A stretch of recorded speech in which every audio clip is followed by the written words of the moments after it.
What is going on, everybody? It is episode 672 of Pop Culture Crisis. My name is Brett, and I am here once again with my guest co-hosts for the day. They are sitting in while Mary gets back from out of town. She will be back tomorrow. First, directly in front of me, introduce yourself, please. Hey guys, how's it going? It's Coffee Lady, back for one more day till we get Mary back here tomorrow. Yes, she's been celebrating her birthday, and then we're gonna. She doesn't know this yet, but we are going to belatedly. Is that a word? Belatedly. Celebrate her birthday tomorrow on stream. So it's surprise birthday good. Party. Yeah, exactly. Awesome. I have gift ready to go. So. Okay, well that'll bring her back for sure. Exactly. And to my right, introduce yourself. I'm Kellen. He paused for a second. Forgot for a sec. He paused for a second there. Producer and editor over here at Timcast for various things. Yeah. And back at the old studio today. Yeah, it's weird. It smells weird here. Well, that's because somebody's cooking downstairs. And no, that's burning. not it. That smells good. Yeah. Until yeah. What are you insinuating, Kellen? It's kind of like a yoga studio in here. Yeah, Kim was cooking downstairs, and I saw some clouds, and I'm like, we're totally gonna have That's a fire just because she alarm. was angry. Yeah, it was a cartoon cloud. Well, she's making something, and it's gonna take time. And then what's gonna happen is the fire alarm is gonna go off. Because guys, yesterday there was like infinite problems from the moment I walked into the studio. Stuff went wrong. None of the lights would work. All of the networks got disconnected. There were problems constantly. And then in the middle of the stream, I had to re-request access to the stream through phone number. I was like, could anything else possibly go wrong in one day? So hopefully, fingers crossed, today runs as smoothly as possible. Well, it's fine. You guys do fire drills here, so. Yeah. So what are we talking about today? Well, before we get started, would you hit the like button on this video, please, and subscribe to this channel. If you have not subscribed here yet already, we are past 130,000 subscribers. So go ahead and subscribe if you have not done so already. Remember that all super chats, $20 and over, we will interrupt the discussion. We will read those super chats right then and there, and then we will do our best to get back on topic. And remember to share the videos out with your friends, your family, your loved ones, the people you like, the people you don't like, everyone in between. The more people you share it with, the faster podcasts like this can grow. I also was kind of bummed because I saw that, look, we've been going through our whole kerfuffle trying to get our play button, and it seems to be getting worked out right now, hopefully. And I just saw that they redesigned the play button to make it more minimalist. I don't want a minimalist play button. I don't. I want a full-size play button. Did you guys finally hear back from YouTube support? We literally had to have Tim, send a message to them. That's hilarious. And what now? Did they get back? No word yet. We have to wait and find out. But I don't want. So the new play button is basically just like the actual play button, like the circle in the middle. I don't want. It's not a whole plaque. Yeah, I want the whole plaque. It's stupid. Yeah, don't let him gyp, you guys. Yeah, that's what we're hoping for. So what are we going to talk about today? Well, we wait to get that figured out. So hopefully updates to come soon. Well, first things first, Gina Carano did an interview with Sean Ryan.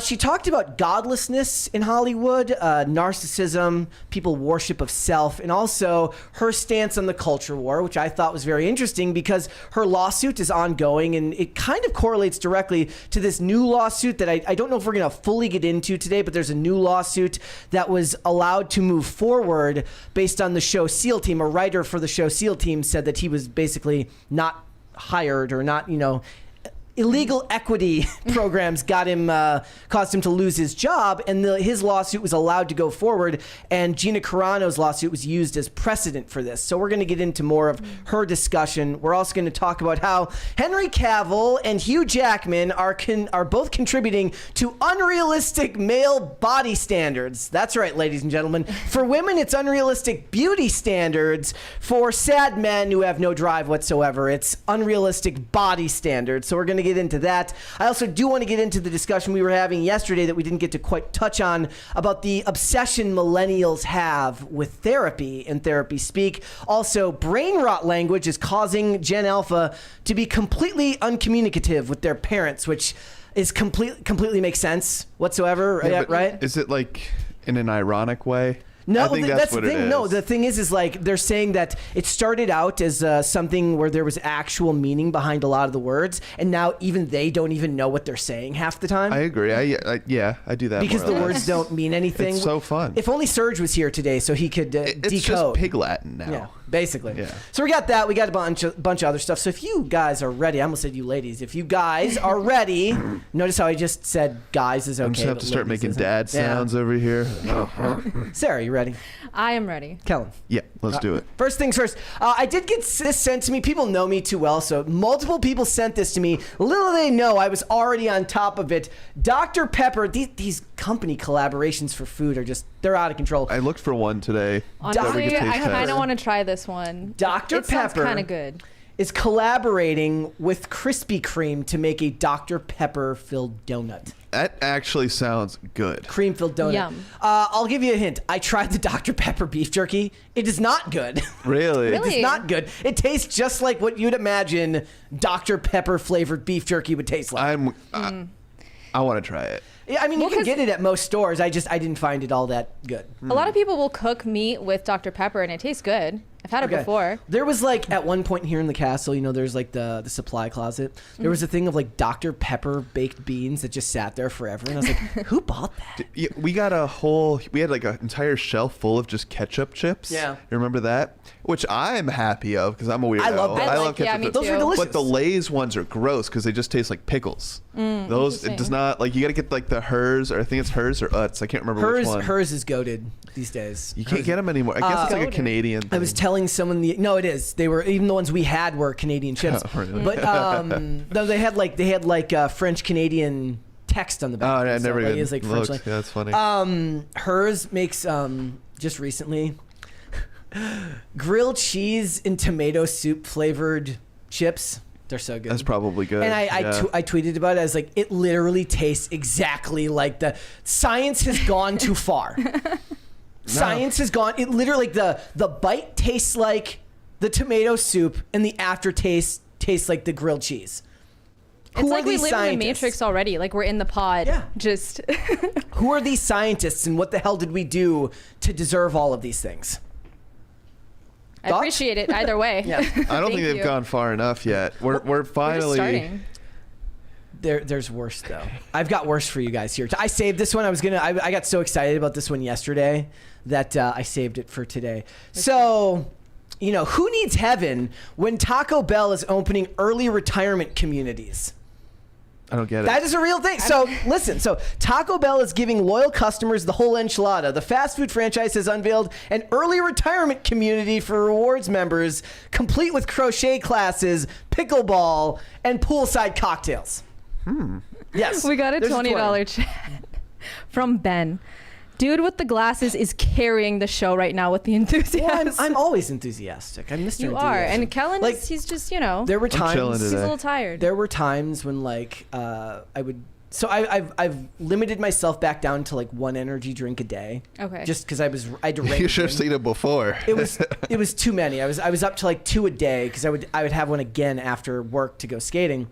Reined back in. I think it was like 3 a day at one point, down to 1. And at one point it was just 0, or I was doing no sugar ones, and people were like, "Yeah, this show's boring unless you're." I wonder. You changed. Is there like a maximum amount of caffeine that you can? I mean, it's just better to do it for your own health. It's like, it's not like it wasn't causing me to fall asleep later or anything. It just, well, that's why I do the no sugar ones. Like actually, this one's pretty good. I think this is The Rock, or he does commercials with it. Yeah. Zoa. But this one, I like the no sugar because you don't crash. Like sugar, you get the quick energy and then you crash. Where caffeine's a little bit longer. I never crash. I'm always just kind of a natural level of. Well, that's what I'm saying, dude. Yeah, when I first met you, it was like you were shotgunning energy drinks, and it was. No, I didn't start drinking energy drinks until I started doing the show. Oh, I guess you didn't work here earlier days. Like because the show's at 3 p.m. I remember, I would see 3 p.m. is a horrible time, cans and I did over there. not shotgun. But there's other people like Carter. Yes, slams them. Carter goes insane. Serge slams them. So listen to this. The Cantinas, that's the name of it, located in sunny San Diego, will host a horde of Taco Bell's biggest fans for a 2-day elder-inspired experience on August 17th or 18th. So if you guys are in the area this weekend in San Diego, you can go and do this. Let us know how. Why is it like 70s themed? I guess that's when they're imagining. I mean, it's cool. I like it. So this is specifically for just old people to go hang out at? I guess the Cantinas is a weekend a weekend only promotional exercise for the food giant, and won't serve as a permanent perk for rewards members. Dude. Lame. Is that a Taco Bell golf cart? Yes. Oh man, that looks sick. I would love to golf at the Taco Bell course. I mean, I kind of want the jacket there. Like, I couldn't pull it off. But no, like, no, merch you is seem like dope. you seem like a NASCAR jacket kind of guy. I still have my starter jackets. My old starter jackets with the big front pockets. Remember? I guess you guys might be too young to remember. Guys, they're too young to remember. No, I know what you're talking about. I wonder what's the point of Taco this Bell though. Like, what are they golf trying to do cart. here? It says reward members over the age of 21 are eligible to enter. Well, what's the point then? Come on. I don't want to be able to get into this. I want to be able to cash in my 401k and retire at the Taco Bell Community Center. Dude, I can't find this Taco Bell. I hope that's not just like a graphic they made because I can't find any Taco Bell. Probably golf just carts. a graphic that they made. Ah, it's so disappointing. I saw when I was home for the weekend last week, I saw a bunch of disabled golf carts on like a big truck, and I was like, "Well, that's kind of sad. Think interesting. of all the That's a cool think of all the job. golfers that aren't able to use them right now." I was out golfing last Sunday, and some guy rolls up with like You golf? the Mercedes. Yeah, Okay. I'm learning. I suck, but anyway, this guy rolls up with like this Mercedes like G-Wagon looking golf cart. Like When you got too much money, man. dude. Like when you got too much money, that's Yeah. depressing. It looks sweet. So there's houses over here, like in this area, that have driveways that are so long they take golf carts to go get their mail. That Yeah, makes I've sense. seen I that. always wondered what they did. Beach Yeah. communities do that. Yeah. Because you're only like maybe a mile from the shore. There's And- one of them yeah. over here. I won't dox the actual area. It's just Trump flags all the way down to the end of the driveway. I was like, where do you even get that many? Like, Who has that kind of time? yeah, who has the time to go put up those flags? It's crazy. So guys, again, I've looked at our age demographics for this show, and I don't know if we have many people that are in the over 70 crowd that might want to go and check this out, but you could go check it out this weekend. Get if it for you your wanted to. grandpa. Do it for Mary. Mary loves Taco Bell. She would love for somebody to be able to go and do something like this. All right.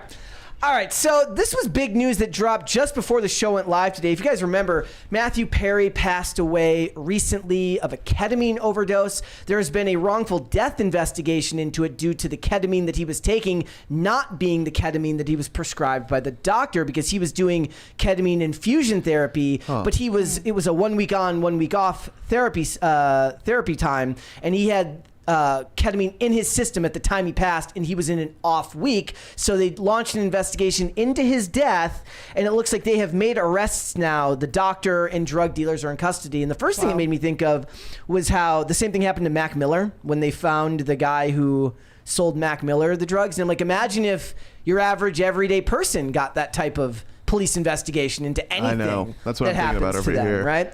So it says, Yeah. big break in the Matthew Perry death investigation. There have been multiple arrests made and at least one doctor. Law enforcement sources say that multiple agencies have executed search warrants and seized computers, phones, and other electronic equipment to determine who supplied Perry with ketamine that caused him to lose consciousness last October. Of course, he did. He drowned in his hot tub. Why are they going after the celebrity drug ring?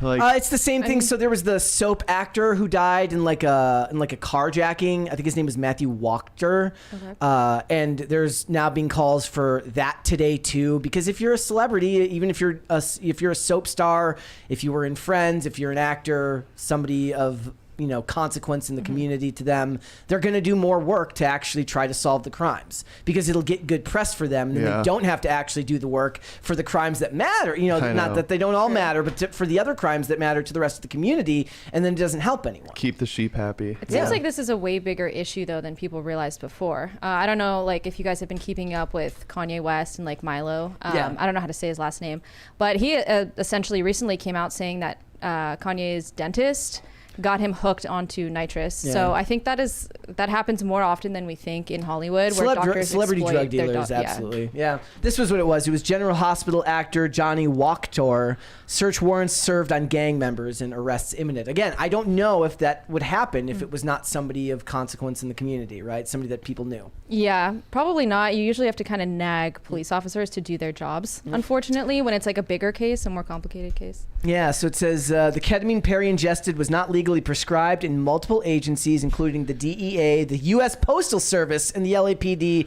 have conducted criminal investigations for months. It It's a lot of taxpayer dollars being going towards it, right? Oh, don't put it that way. I mean, that's what it feels like, right? I mean, a lot of people Yeah. talk about two-tier justice system, and the average person isn't going to get that intricate of an investigation into something that happens to them unless you're famous. True, or wealthy. I mean, like, tickets are supposed to deter crime, but if you're so wealthy, a ticket means nothing. It doesn't deter you. It means legal for a fee. That's why Everyone knows Right. they just have to like take their video camera out and point and laugh at you. You know, that should be the punishment for the rich people that are speeding. It says, our sources say that the search warrant revealed text messages discussing Perry and the ketamine he wanted and what they were doing to get it for him. The text also discussed the price the Friends actor would pay. So, did you see those leaked texts that just came out with, I think Milo posted them. Yeah. I can't remember, with Kanye and his doctor. looking for the nitrous? Yeah, I did. I just saw it today. Well, didn't Yep. they say that happened with Prince, too? Like, there was something about his doctor was He was, involved. I thought his was involved Suboxone. It's weird. Or methadone. There's this like resurgence of these like weird like drugs from like that were popular in the 90s. So like getting popular again. Like I've seen multiple videos on TikTok of like kids just carrying around like the nitrous containers now. Jeez. And like I'm like, that's dumb. There's a reason people don't do that, right? Yep. Like Bad idea. But I don't know. Maybe it is just TikTok that's causing. Could be. I mean, we're going to be These getting party into more drugs. of that. Yeah, more of that later. So, all right. So, yeah, I just think I know it's kind of cynical, but it always feels like a two-tier justice system when an actor gets such a thorough investigation for something that happens for to sure. them, And the average person does not. Yeah, and on the other hand, look at Alec Baldwin. And I'm not going to, and most people, to be fair, most people aren't going to have a whole lot of sympathy because when it comes to drug addiction, the average person tends to believe that you did it to yourself. You know, it's a drain on resources when it's a crime that harms yourself.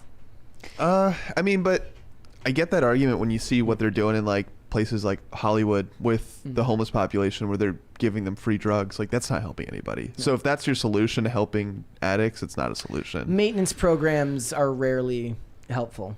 So Right. All right. This is very, very interesting, guys. So it's funny because we've talked multiple times about the glow up that Mark Zuckerberg has had, and I believe that it's all a plot to distract you from the fact that Facebook is still censoring everybody. I wouldn't know personally because I don't use Facebook. I deleted Facebook years ago. Best decision I ever made. Report says that Dennis Quaid accuses Facebook of trying to censor his new film Reagan. They have promotional content coming out, and he's saying that they're working to make sure that it doesn't reach the people it needs to reach. This could be huge. Yeah. Now the normies are are going to catch on, you know. He claimed that Facebook suspended the movie's official page for posting clips of Quaid speaking to Fox News, Jordan Peterson's podcast, and other outlets, though the page is now currently active. Facebook is once again censoring the free flow of ideas, deciding what's best for us to see and hear. Only this time it's throttling advertising and promotion for my movie about Ronald Reagan, the actor said via email. Like the old Soviet Union, are we turning into a country of tech oligarchs who control the platform of groupthink to silence the individual or other groups? Well, yeah, I mean, that's been going on for like years Weren't they now. sued or like there's a lawsuit going on or something against Facebook? I for mean, this there's exact always thing? there's always I lawsuits think going they're on just with these companies. they're just kind of getting the online they're getting a lot of pushback online. I don't know if anything's actually happening though. My favorite part is Facebook says it was a mistake. That's what they say. They're like, Oh, oh look. Sorry, Oopsies. Dennis. No, we meant to censor everything else about Reagan. Exactly, Not yeah. yours. Where did it says Newsweek reported the video clips of Quaid discussing the movie on TV and podcast that were posted to the Reagan movie's Facebook page caused the social media platform to temporarily suspend it on 2 occasions. And yeah, they said, you know, it was an accident. We're sorry. The problem is it's the most nefarious type of censorship, right? Because they get to do it and then say, whoops, it was an accident, and then wait until all of the clout and all of the momentum that it's built up passes. And that's the easiest way to censor someone. It's not to ban them outright. It's to just throttle them at the most important times. Right. Are we going to do a biopic for every president now? I mean, yeah, probably. Like, Who else did they do? Do Grover Cleveland next. they've done Abraham Lincoln. I'm pretty sure they did FDR recently. They did Dick Cheney. I mean, but he's they've not done president. JFK. The real problem is all of the biopics that are being made about people that are still alive. Yeah, I agree. That is the real problem. Like, they're talking about Madonna is directing a biopic about herself. Okay, the one cool one though is the Lego movie that's coming out. About Why can't I think of his name right now? Pharrell. Pharrell. Yeah. That's John Legend. Well, because they're like, Pharrell, Same thing. we want to do this movie about your life. And he's like, okay, but only if it's a Lego movie. I'm like, yeah, that's the way to do it. I mean, that's kind of funny. Yeah. Like, Yeah, I don't know that's if the like, way to go. if you make that a theater release, I see that being like a weird I think it'll do well. dichotomy. Any kid is going to want to see Lego movie, and then Okay, I don't know if a kid wants to see a movie about Pharrell. they don't care. It's They- just they Legos, probably won't even and it's know who goofy. Pharrell is. Yeah. I don't think that. I don't think that the whole point is to get that to theaters. I'm guessing it goes to streaming. It is like open for debate. Who do Legos appeal to now? Is it still that's little true. kids, or is Adults. it young millennials, older Gen Z? It's adults because they're expensive. Have you been to the Lego store? Oh my! You should pull up the brand. Oh, I forget what set it is, but it's like $200 or $300, and it's just like, what are you really getting? Yeah, But- I mean, we were at the Mall of America and went to the Lego store. I couldn't afford anything in there. No, Like and they're little so cool now, dude. Well, they They're know that so kids will sick. just nag their parents to buy them anyway, so they can just price gouge. Well, it used to be like, what was it? The Millennium Falcon was like, that was like the top Lego set you can get. It was like, what, $150, $200? It's like, okay, but there's only one of them. Now there's like 20, 30 different sets, all over $200, and it's just like, That's insane. They have a Just for them con- to get lost and stepped on. Actually, Maybe. we just covered a story recently about these huge Lego theft rings. Yeah. that are going What? on. Yeah. where they're stealing large quantities of Lego sets and then fencing them Oh for my profit. gosh. Yep. It's like a Lego black market. Yes, it Maybe is. Pharrell is part of the Lego black I market. really want. He's actually the ringleader. We're See, onto that's the something. movie that they should make. Scrap the biopic, make a movie about Lego thefts as a Lego movie, and have Yeah. Pharrell play the ringleader. like a Yeah. whodunit. Yeah, that's what that would actually be really, really creative and Directed by Tarantino, Lego movie. Yeah, well, yeah. Well, I was gonna say, you know who they'd get to do it? They get Ryan Johnson to do it because he made Glass Onion. That'd be good too. He Have did them not- both I I do feel like it. Quentin would Have make them it a both do very gory Lego movie. But that's he's what like- would be so he's- funny because it's just like red Lego pieces He's instead like, of blood. The Legos have feet. I won't make it unless Legos have feet. It's just a stump. It's just a stump, and Lego like Quentin is going. Oh man. Lego Do Quentin is being like his face rubbed by a Lego stripper. See, this is why By his Lego whole Salma 10 Hayek. movie limit is silly because we're losing out on the possibility of stuff like Yeah. this. Well, I mean, do you think that's what it'll be, or he'll? I guess. What's his name? A couple of actors have kind of stuck when they retire, have stuck the landing and did it, but not a lot of directors. You know, they're going to direct all the way up until the day they die. Yeah. But Yeah. good Family if you Guy did can. this joke anyway, where they did the same story by 3 different directors. Yeah. It was Tarantino, Daniel Day-Lewis Wes held to his- Anderson, and Michael Bay. Daniel Day-Lewis held to his retirement, I believe, after he retired. He didn't come back. So Yeah, maybe a he director never can hold has, to huh? the same thing. Yeah. There you go. He can, but see, that's the type of thing that would make for a great bit, right? It's like he comes back just for the Lego movie. I feel like there's so many directors that should retire, so I'm hoping Quentin changes his mind. What if they did the Grassy Knoll Lego set? They could do that, like great Like conspiracies historical in May of events. Pigs. Yeah. or like get an ancient aliens set That'd Yeah, be sick. That would be and actually like very have cool. one of the dude making the face. Yeah. I saw someone today making like really nice like epoxy with wood tables, but the middle is Lego Star Wars sets that he then covers with the epoxy. Yeah. And I'm like, that's kind of cool. Yeah. Well, I mean, that's because it takes time to get it done. I mean, people do that with puzzles too. Yeah, that's where true. they glue the puzzles together and make art out of the puzzles. I saw someone do it with like a Nokia phone because now that's like historic technology. The Nokia cell phone. You could still like that. You could turn that thing on; it would still work. Or like PlayStation 2s are now in museums. Yep. Oh no, so are Discmen. That makes me feel So old. are Discman. That I one. kind of want to get one again, Yeah. except there's just not that many CDs. I guess you can go to like thrift, like used I still have music stores. I still have my PS2.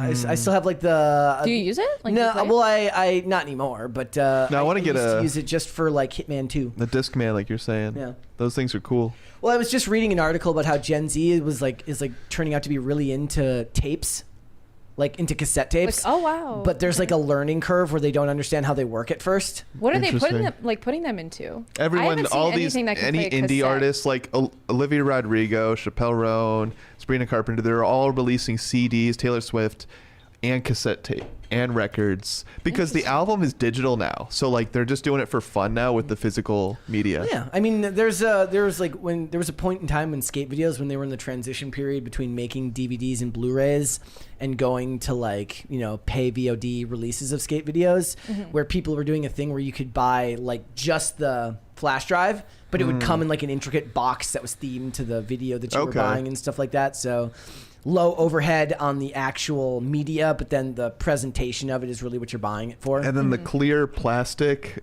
design for technology that's making a comeback. I don't know what you call that. What was I watching yesterday where a guy had a mini disc?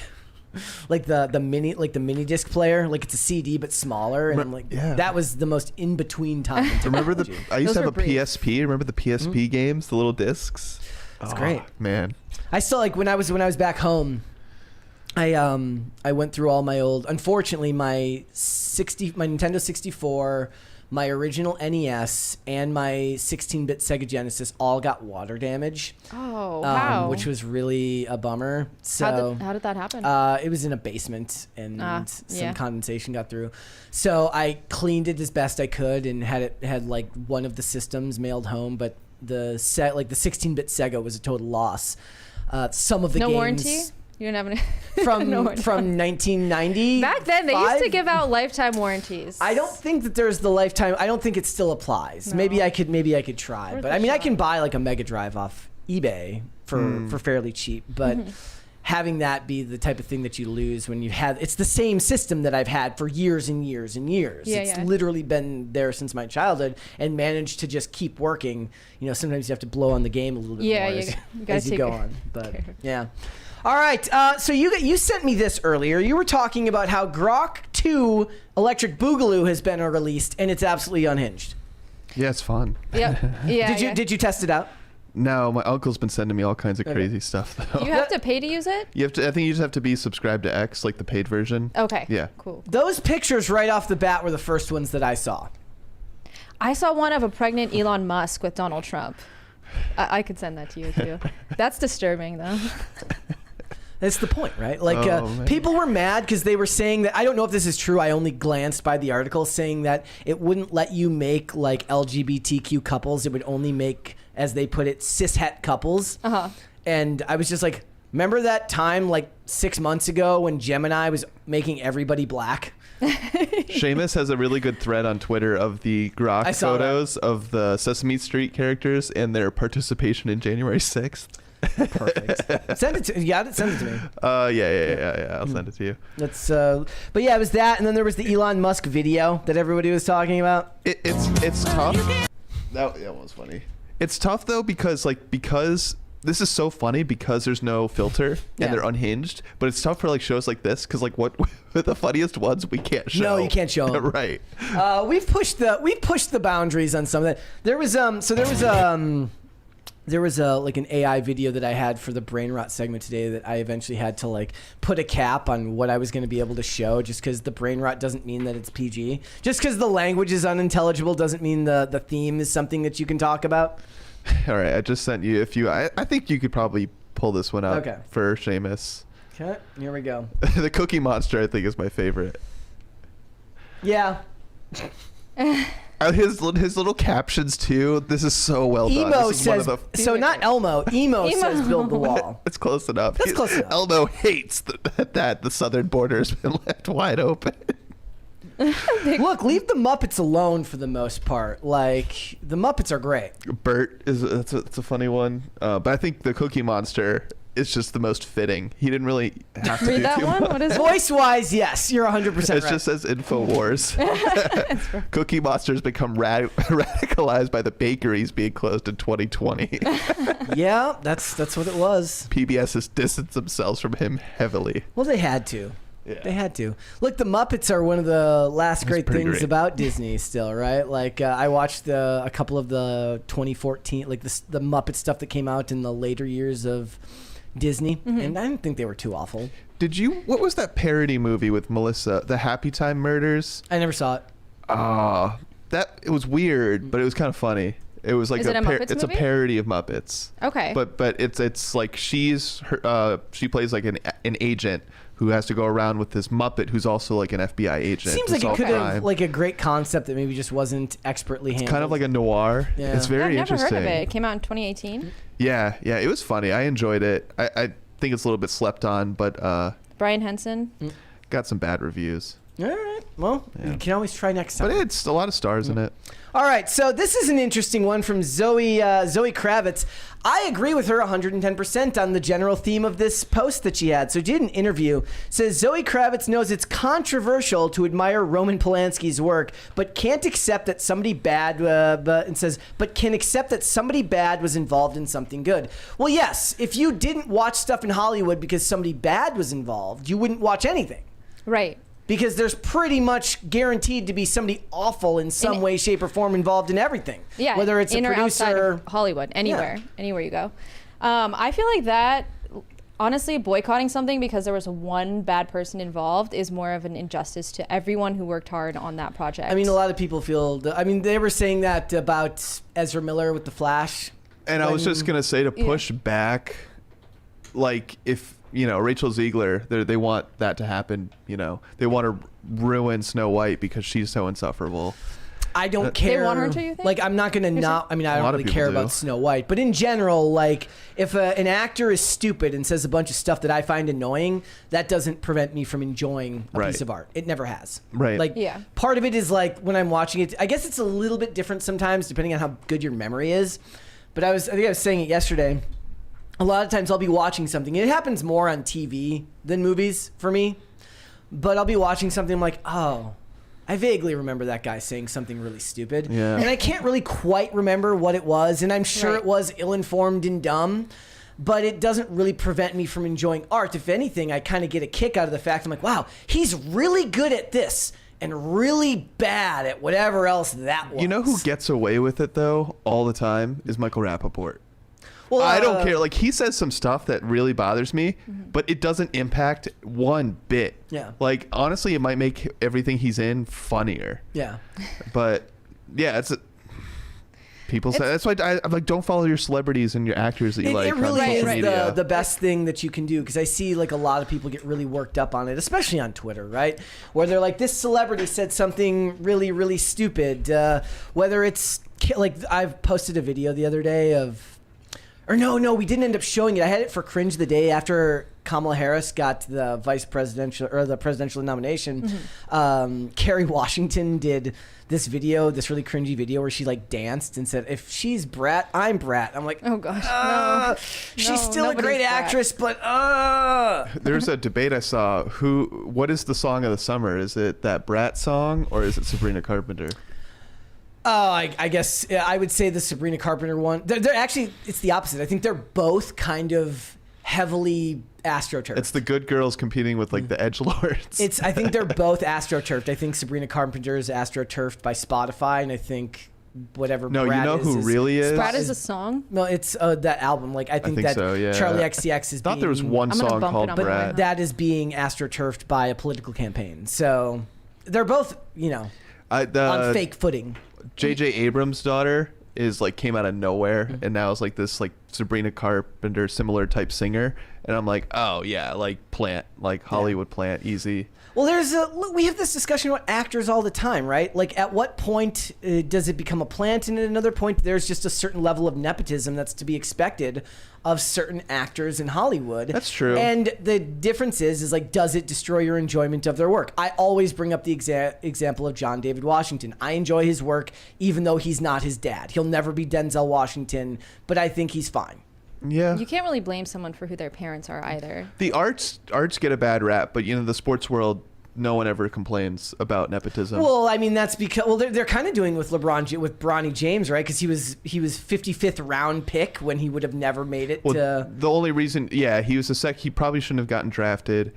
I think he came too early out of college. Should have played another year. But it was a stipulation that LeBron said, wherever he gets drafted, I'm going. So it's not that Bronny James it's nepotism, but really people drafted LeBron James. That's why the Lakers got him, because they didn't want LeBron going anywhere. Well, I mean, that's nepotism of its highest order. I think no, it's weird. It's not. I wouldn't call it, because that is absolute. He's literally holding himself hostage. Bronny, but it doesn't quite equate to me, because Bronny James, right? He's not going to really see playing time. He's just on the roster. Sure, he's going to get a lot of money, and you could say that's the nepotism part. But as soon as LeBron's gone and retires, Bronny loses it. Yeah. I guess maybe, I don't know. It's just an interesting. We've never really seen this in professional sports before. It's different in sports for the most part because it's a zero-sum game where it's what you either win or lose, and you live and die based on your talent, right? Ken Griffey Jr. and his dad both hit home runs back-to-back and played outfield together. No one's going to call that into question because Ken Griffey Jr. is the one that everybody remembers now because he was he became the big star. Yeah. More so than his father. Yeah. Right. You see that Ed McCaffrey and Christian McCaffrey, father, son, they both are playing very well. I know football probably more than the other sports in terms of this lineage. So she goes on. They get into a little bit about Polanski left the U.S. in 1978 after pleading guilty to the statutory rape of a 13-year-old girl who has since defended the director. We've covered that on this channel multiple times. We've talked about that whole case. It says it's okay that somebody, and she says it's okay that somebody bad was involved in something good. She said, she says, what are we supposed to do? Get rid of America? Get it? It's America's fault, right? So America's bad, but people still like us. So she found a way to make it a jab. Okay. At the country. At the country as a whole. Are we talking about the baseball player today? Because this kind of what you just said kind of ties into that. The dude who the baseball player that's said the F slur. Suspended. Yeah. He's back today, right? I think he was back last night. Yeah. I saw some fake videos going around of people giving him a standing ovation. I know. And this it's is like this is what I hate. This is what I hate about the internet in today's day and age, guys. Is like the videos are cut together from like games in the fall where people are wearing jackets. Yeah. And games it's like, in the what summer. Is at night? What is during the day? And nobody cares. Nobody because you fly by videos a lot of the time. You don't pay close enough attention. Yeah, but your brain's doing its job. It wants to operate as efficiently as possible. So glazing over information is why this stuff prevails. And that's the worst part of it, though, for me, dude. Because there's so much information dump on the internet now with everything that gets covered. Your brain has to ignore it. It's too much. I just tune out. Right. Like when all the stuff was coming out about Reagan, the Olympic breakdancer, it was funny and it was mimetic and it was interesting for about 10 seconds. And then it becomes about, did she form this company so that she could scam her way into the Olympics? And then some people said that's true. Other people said that isn't true. They're accusing her of racism for cutting out minorities from the position. So by the time you're 9 to 10 different back and forths deep into a topic like that, I'm just kind of checked out. Yeah. Right? It's not like so light clean. humor anymore. It's not funny games. People take it way too seriously. Yeah. And I'm like, there's way bigger problems in the world. There's a $20 one there from Nate. I'll read it since it's sports. Ed McCaffrey's 100% not playing. He was a whiteout in the 90s. Christian and Luke, I think, are his sons, who I do believe. Yeah, I didn't mean they're both playing together. Just like father-son being so dominant in their sports. Yeah. I think it's interesting that the Mannings, it's the son, Archie Manning, that's going to play for Texas now. I think he's a freshman, right? He's not the son of Peyton or Eli, who were the successful Manning quarterbacks. He's in the family, but he's not the direct sons. All those holidays of practice really worked out. Yeah. Probably. Sports is one of those things that it's now evolved to such a level where it makes sense that it ends up being a bit dynastic because it takes so much effort to get somebody to that level. Like I've talked about on here, if you're playing hockey, right? You're not just playing during the season and then somehow making it to college and then making it to the pros. You're doing training camps. You're doing all of these. You're doing traveling leagues. Your life is the sport. And that honestly prices out 70% of the people, right? Yep. I grew up in a middle-class suburb. My dad worked for the government. We weren't rich or anything. So, there were kids in that league who were unbelievably talented, but also their parents had the money and the resources and the kids had the passion to do it. It's not just the money. You need a 2-parent household first and foremost because the time drain alone from doing club and travel teams for sports, even if money is not an issue. My dad was a coach. You can't most people can't take off work for 3 weeks to go on a tournament on the road in another city or another state. You have to be extremely fortunate to be in that position. They used to make a joke that whenever we were playing, they would tell my mom to leave to stop watching because I would only score when she was not watching. Aww. So they'd tell her to politely go wait outside the rink. Otherwise, do you feel that was true? Yeah, it seemed like it happened more than a few times. I'm bad luck for the Capitals. Every time I go see a game, they lose. And it's bad too. It happens. All right. Let's move on then, shall we? This is a very interesting one. I want to give a shout out first to Clownfish TV, who covered this story all of a month ago, but it is now just getting all of the due coverage that it deserves, because this story is absolutely insane. Imagine for a second, guys, that you are a doctor and you're married and you guys go to a Disney restaurant. And at that Disney restaurant, you repeatedly tell them that you have a nut allergy and to please don't put anything, that will cause an allergic reaction into my food. They acquiesce, and then you still have an allergic reaction, and then you die at the hospital.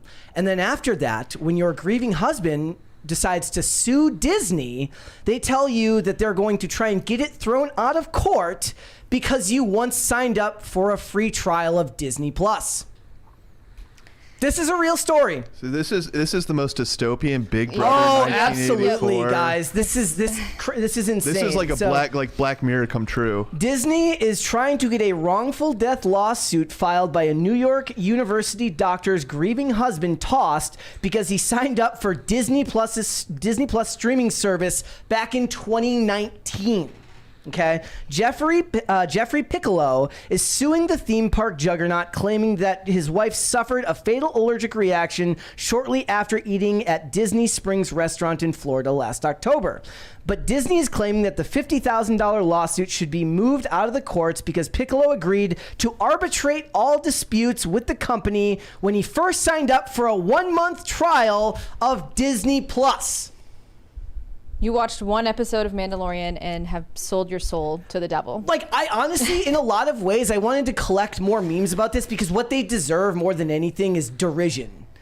Disney deserves to be derided about this. And I debated on covering it because the story is older now, right? Like I said, so Clownfish covered this a month ago, but everybody that can cover this should cover it because they should not get away with this. This is a slippery slope. I want to know is specifically like the legal team by Disney. I want to know the exact people who are pushing this, because yes, it's not everyone at Disney, right? Well, no, look, we make the joke on here all the time. This is insane. It's a lawyer's job to be a bad person. Okay, it's their job. This is like depravity, though. Disney is the one that decides whether this goes forward. Who though? Like, I want to see those names. That's what I'm saying. It's like you're not doing anyone a favor by just saying this conglomerate Disney is responsible. His attorney has slammed Disney Plus's latest motion as preposterous and outrageously unreasonable. In the May 31st motion filed in Orange County, Florida, Disney argued that the Disney Plus subscriber agreement Piccolo signed years earlier on his PlayStation called for any dispute, with the exception of small claims, to be resolved to individual binding arbitration. First of all, he's suing for way too little. Someone in chat, that was shocking. 50,000 is like, this is a nuisance suit. If Disney was smart, they would get this thing out of the news cycle as fast as possible. Well, that's how disgusting they are. Someone in chat is like, it's not Disney's fault, it's the restaurant. My dude, it's a Disney restaurant. Yeah, it's a Disney-owned restaurant. Yeah, like, I mean, maybe go after the chef if you really want to hurt someone. But no, it is Disney. And Disney's the one it's Disney's legal team, so by definition, it's Disney's. I hope the judge, once this finally they have their day in court, just eviscerates Disney. I hope he does not hold back, because this is insane. This is insanity. And people should put do you guys remember? And I've brought this story up on the show several times. Back in 2019. A father who had a 4-year-old child who died requested from Disney that he be allowed to etch Spider-Man on his son's gravestone, and Disney denied the request because they said it would destroy the magic of the character. You remember this? Yep. I mean, that at least I understand, because it's like IP. This is so different. They're like, hey, you watched a movie one time, so now Grieving father has been denied permission to put a picture of Spider-Man on his little boy's grave because Disney wants to preserve the magic of its characters, right? So the argument to be made was that, look, that may be true. What their argument may make sense, but public outcry being what it is, you don't want to look like you're, doing what you're doing. It's giving angry Mickey Mouse. Yeah. Like, Disney has become that just angry, evil Mickey Mouse character. And I don't think that's a good look for them. No. This is it also makes me think of, you guys remember Citizens United, right? So that makes corporations people. So it kind of makes this whole thing messy, because I'm like, okay, you're suing Disney, the company, who technically would be liable as the person. But so I don't really see how Disney is going to weasel its way out of this. I know they're going to try to. Unknown says, wouldn't it be Sony? No, Sony owns the movie rights to Spider-Man because they acquired those movie rights before Disney bought all the Marvel characters back. So the movie rights and the merchandising rights and everything are different. So okay, so it would be Sony, or it would be Disney? No, it would be Disney. It would be so Disney. it would be Disney. So it's insane, and it's funny and it's sad. But there's like a bunch of people that are making comments about this now, and they're deriding Disney, as they should, for something like this. There was this one here. It says, Disney legally executing me after I called the newest Marvel film slop because I didn't read the fine print when I went to Disneyland in 1998. Oh my gosh. Yep. That's what it is, and it's disgusting. But I imagine, like, I have to imagine that they had to have a discussion beforehand, right? Like, is this good for us in the public eye, right? Settle this out of court for infinitely more and get it out of the news cycle. And what's going to happen is actions like this, if it keeps happening, just like Google's getting the monopoly treatment now, they're like, oh, you guys are massive. Like, you can't be this big. Disney is going to come under that lens. I mean, they thought that was going to happen because they're like, dude, when they bought Fox. Your entertainment business is so big, and it's definitely separate for, like, your media entertainment is definitely separate from the parks and, like, the restaurants. I mean, that's not even food. necessarily true, because the character IP are used at the parks. Yeah, and that's what I'm saying. They're going to dig themselves a much deeper hole by trying to defend themselves. I mean, here's the thing, this though. is stupid. The sad fact of the matter is Disney is a massive corporation with nearly limitless resources. No matter how bad it goes, there is the idea that it's too big to fail. So it is dystopian and it is depressing, but it is hard to believe or imagine a world where the company's actually held responsible for something like this. Right, like, I could understand if she signed a waiver upon entering the park where this restaurant was, and that's the reason this is happening. But signing up for Disney the Plus, argument is it's a reach. It's a reach. There's so it's a matter of if the judge allows that or not, which will be impactful. Pop culture junkie. If Disney doesn't settle this quickly, the PR stink bomb will cause reputational damage 10 times beyond a potential reasonable settlement. Elgar should step in. I hope so. Yeah, I would hope. They're hoping not. The thing is, though, is I'm actually kind of doomed. Like, I'm the doomerist in this take, which is that the news cycle moves so fast and people move on from outrage so quickly onto the next thing. I actually believe we now live in a world that benefits these corporations, because these types of stories, as egregious as they are, they disappear as soon as they appear, and then everyone just moves on. It's not like it's weird, though, because the Spider-Man story has stuck with me. I still remember when people were making people in this space were making videos about that 5 years ago, and that one stuck with me. But you can't expect the average person who doesn't pay attention to these industries to know or care. Yeah. So the company can be like, look, we'll file injunctions, we'll try to get it thrown out of court, and we'll just wait it out. Like, that's the name of the game for a company like this. Like, they've got the money, they can just keep going. That's what's so crazy to me is, like, just, okay, if you disagree that you're liable, well, then let's go through that, suit. But them saying that you don't have a right to sue us, that's the craziest part for me. Like, well, yeah, I mean, looking back at the 90s, like the infamous McDonald's lawsuit where the older woman spilled like scorching hot McDonald's coffee all over herself and burned her legs. And she won that lawsuit because if McDonald's hadn't, it would have looked very bad for McDonald's, because there wasn't so much going on in the public eye to where people would have forgotten about it. There was a lot of focus and attention on it, so McDonald's kind of had to bend the knee because of the consumers. Whereas Disney, they can kind of fly under the radar a little bit more. So that's concerning to me, because this may be completely forgotten by like next week. This guy says, can't believe Bob Iger murdered my entire family and I can't do anything about it because I wanted to watch Luke Skywalker and The Mandalorian. Oh my like, that's what it feels like. As insane as that sounds, it's no more insane sounding than Disney saying that's the precedent they're setting. Yes, that your Disney Plus subscription, not even subscription, free trial. Yeah. Free trial. Like that your Disney Plus free trial means that you can't sue us. Yeah, and it's like, I don't expect there to be a big, like, I know you said you're doomed and this will leave the public eye, but I think, listen, you've opened this box, you've opened a Pandora's box here with this insanity where they're like, Disney, this is an abuse of power. And now they're under the microscope. Swin says, I forgot when I signed up for Disney Plus and it said, if you want to watch The Simpsons, we have the right to kill you. That's what it feels like. I'm sorry. Yeah. That's exactly what it feels like. That is what it'll open the door to. There is like a doomerous sense. Like, look, I talk about it on the show all the time. I'm as pro-capitalist as anyone. It's this weird kind of inversion I have. Like when we fly and I travel and you see all the shops that are closed at night, you kind of get the idea of like what our world looks like when business stops. And I kind of have a little bit of weird self-reflection on these industries. But corporations like Disney aren't really accountable to anyone anymore because of the size of them. People in the chat were saying, like, look, they don't have the limitless resources anymore. Yes, their stock price will fall whenever something bad happens. It manages to climb its way back up to middle ground, and you have to keep hammering them if you want to see corporations like that actually make stuff that you want. But that's a different question entirely than something like this. This isn't about getting Disney to make products that you want. It's about Disney being held responsible for something that happened and the argument that they're using being absolutely insane to try and get out of it. Disney's been running wild for too long. I will say, making bad movies. Like, if you pull up a picture of the victim again in the article, she's got a lab coat on. So, I mean, unless she's just playing dress up, she's a doctor. Exactly. I assume she's intelligent, and people with allergies know their allergies. Like the fatal stuff doesn't happen anymore because, especially for adults, sometimes you see it with like peanut allergies in kids where something tragic happens, but adults have gone through their whole life knowing to avoid certain things. And she's intelligent because she's a doctor. So like, he said they've got to answer questions. Immediately.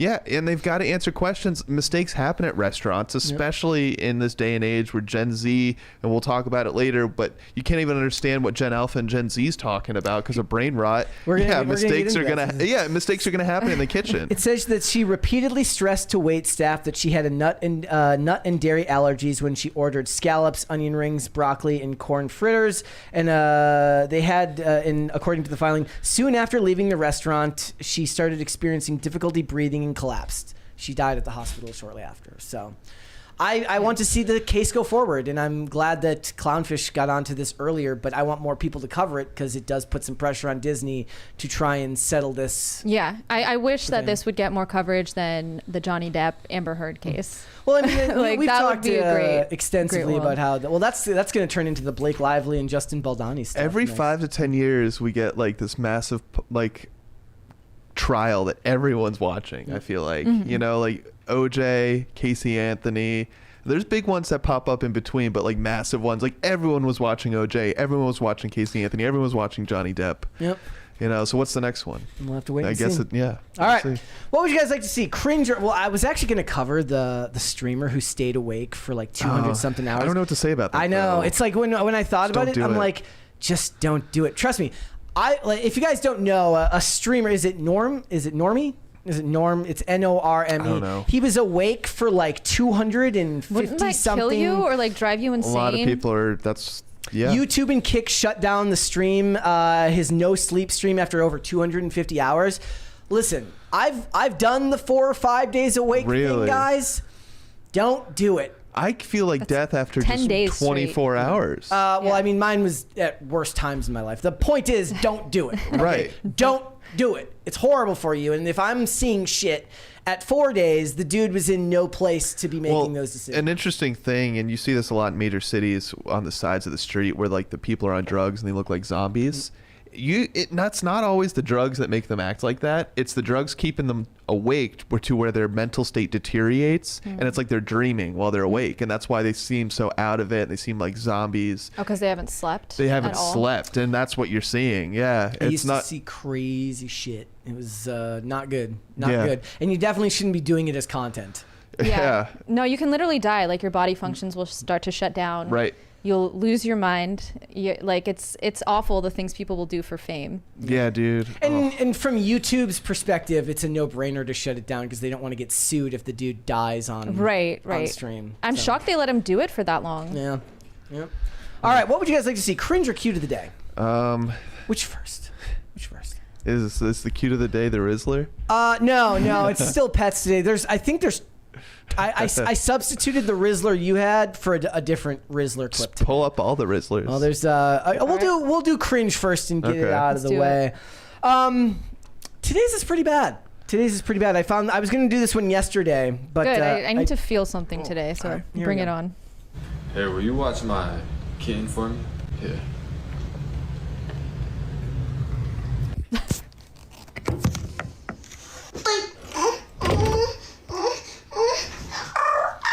Oh God.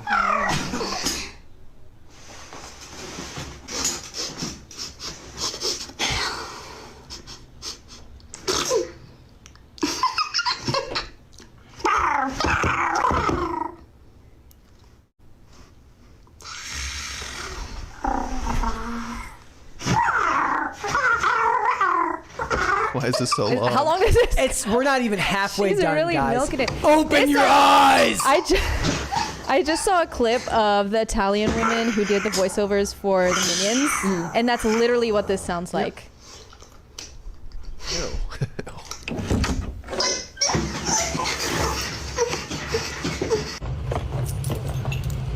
Oh no. Thank you. What in the actual Yes.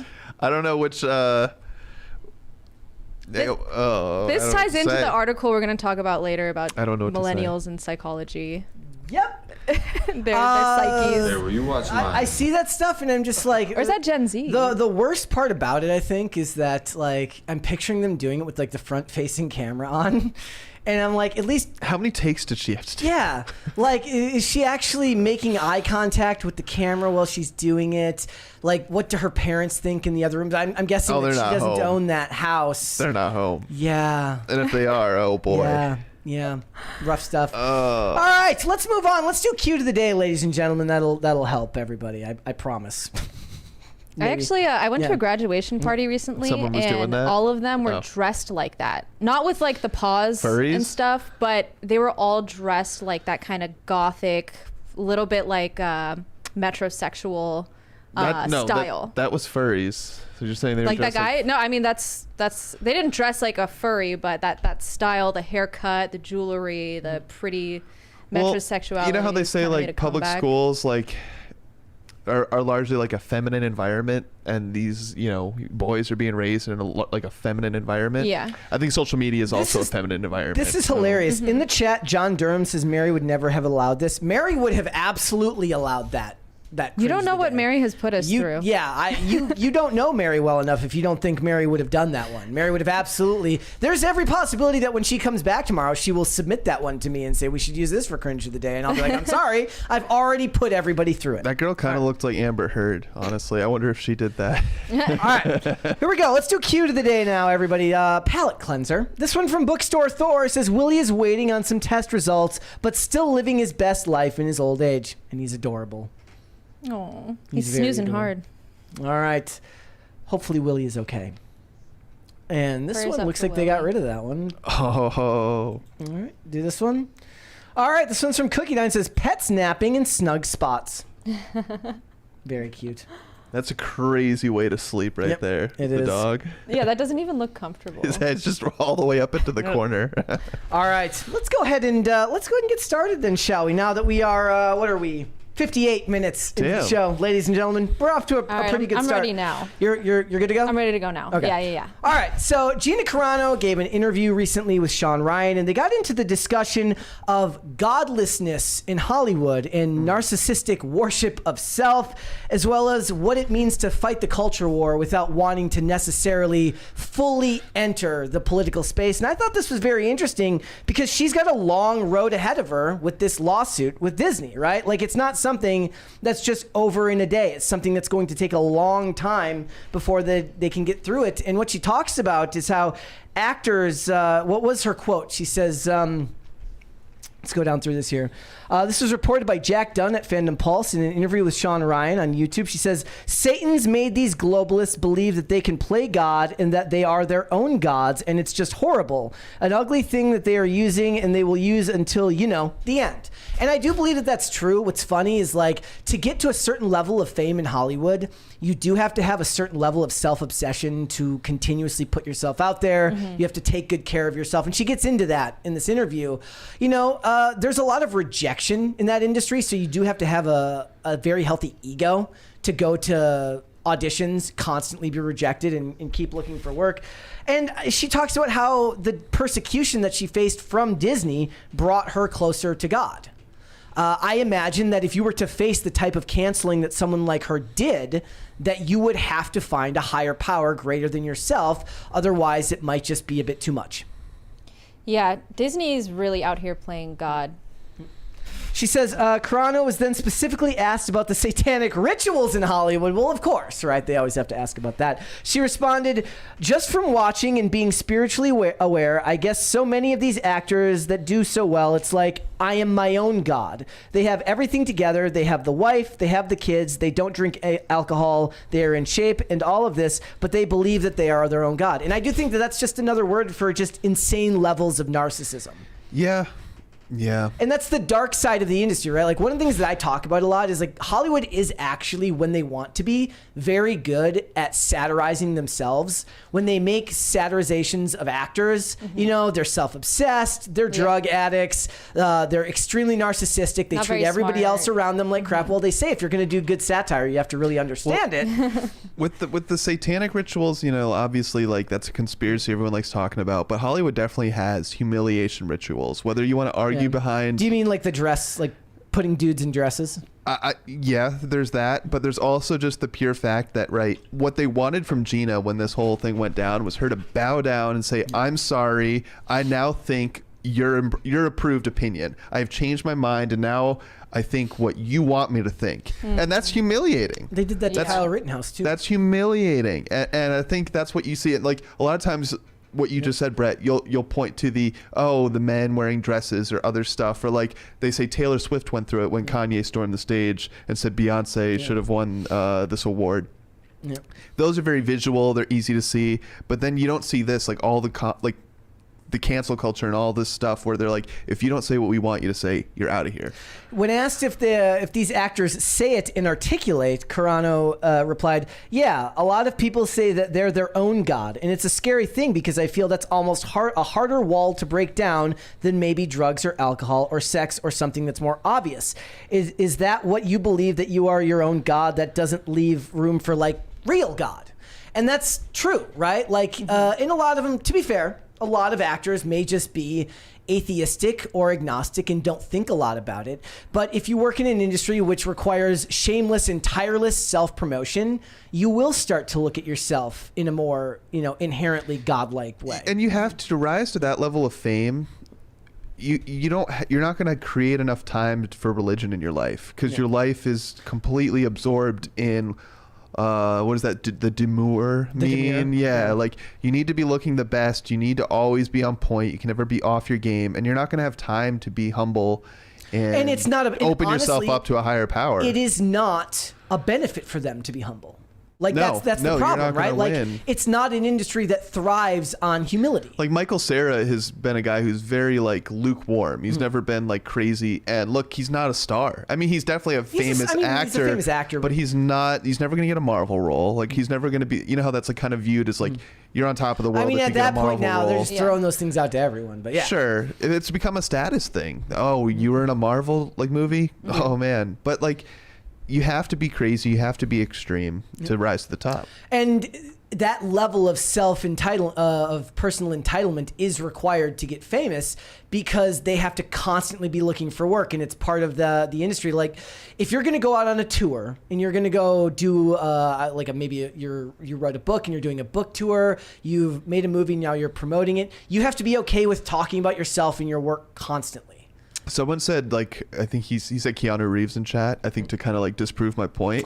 But Exception Keanu Reeves exception proves the rule. Also not. Yeah, that's true. But Keanu Reeves has got a cult following on the internet. He's not doing like he crazy. He for sure has done humiliation stuff too. No, I think they're talking about how like he's not extreme. He's a pretty chill guy. I see what you're saying. But exceptions exist in every situation. But he's also not that big. He's widely loved by the internet. But look, he's got the John Wick franchise, and everyone loves that. I mean, he's got a lot the Matrix. Of hits over the years. He did Speed. But he did Point Break. None of these publications are talking about Keanu Reeves the way they talk about Blake Lively. Yeah, he's not as big or Blake Chrissy Teigen. Blake Lively is in the news right now for something completely separate, though, because she's going through her stuff with Justin Baldoni from. I know, that's why it's in my mind. Yeah. Look, you don't benefit from subtlety in Hollywood. You have to be a little bit narcissistic. You don't benefit from doing the right thing in Hollywood, and your whole job is to be liked. She noted that she was not always spiritual, but came closer to God after she was persecuted by the Walt Disney Company. This persecution led to her beginning to read scripture, specifically Psalms.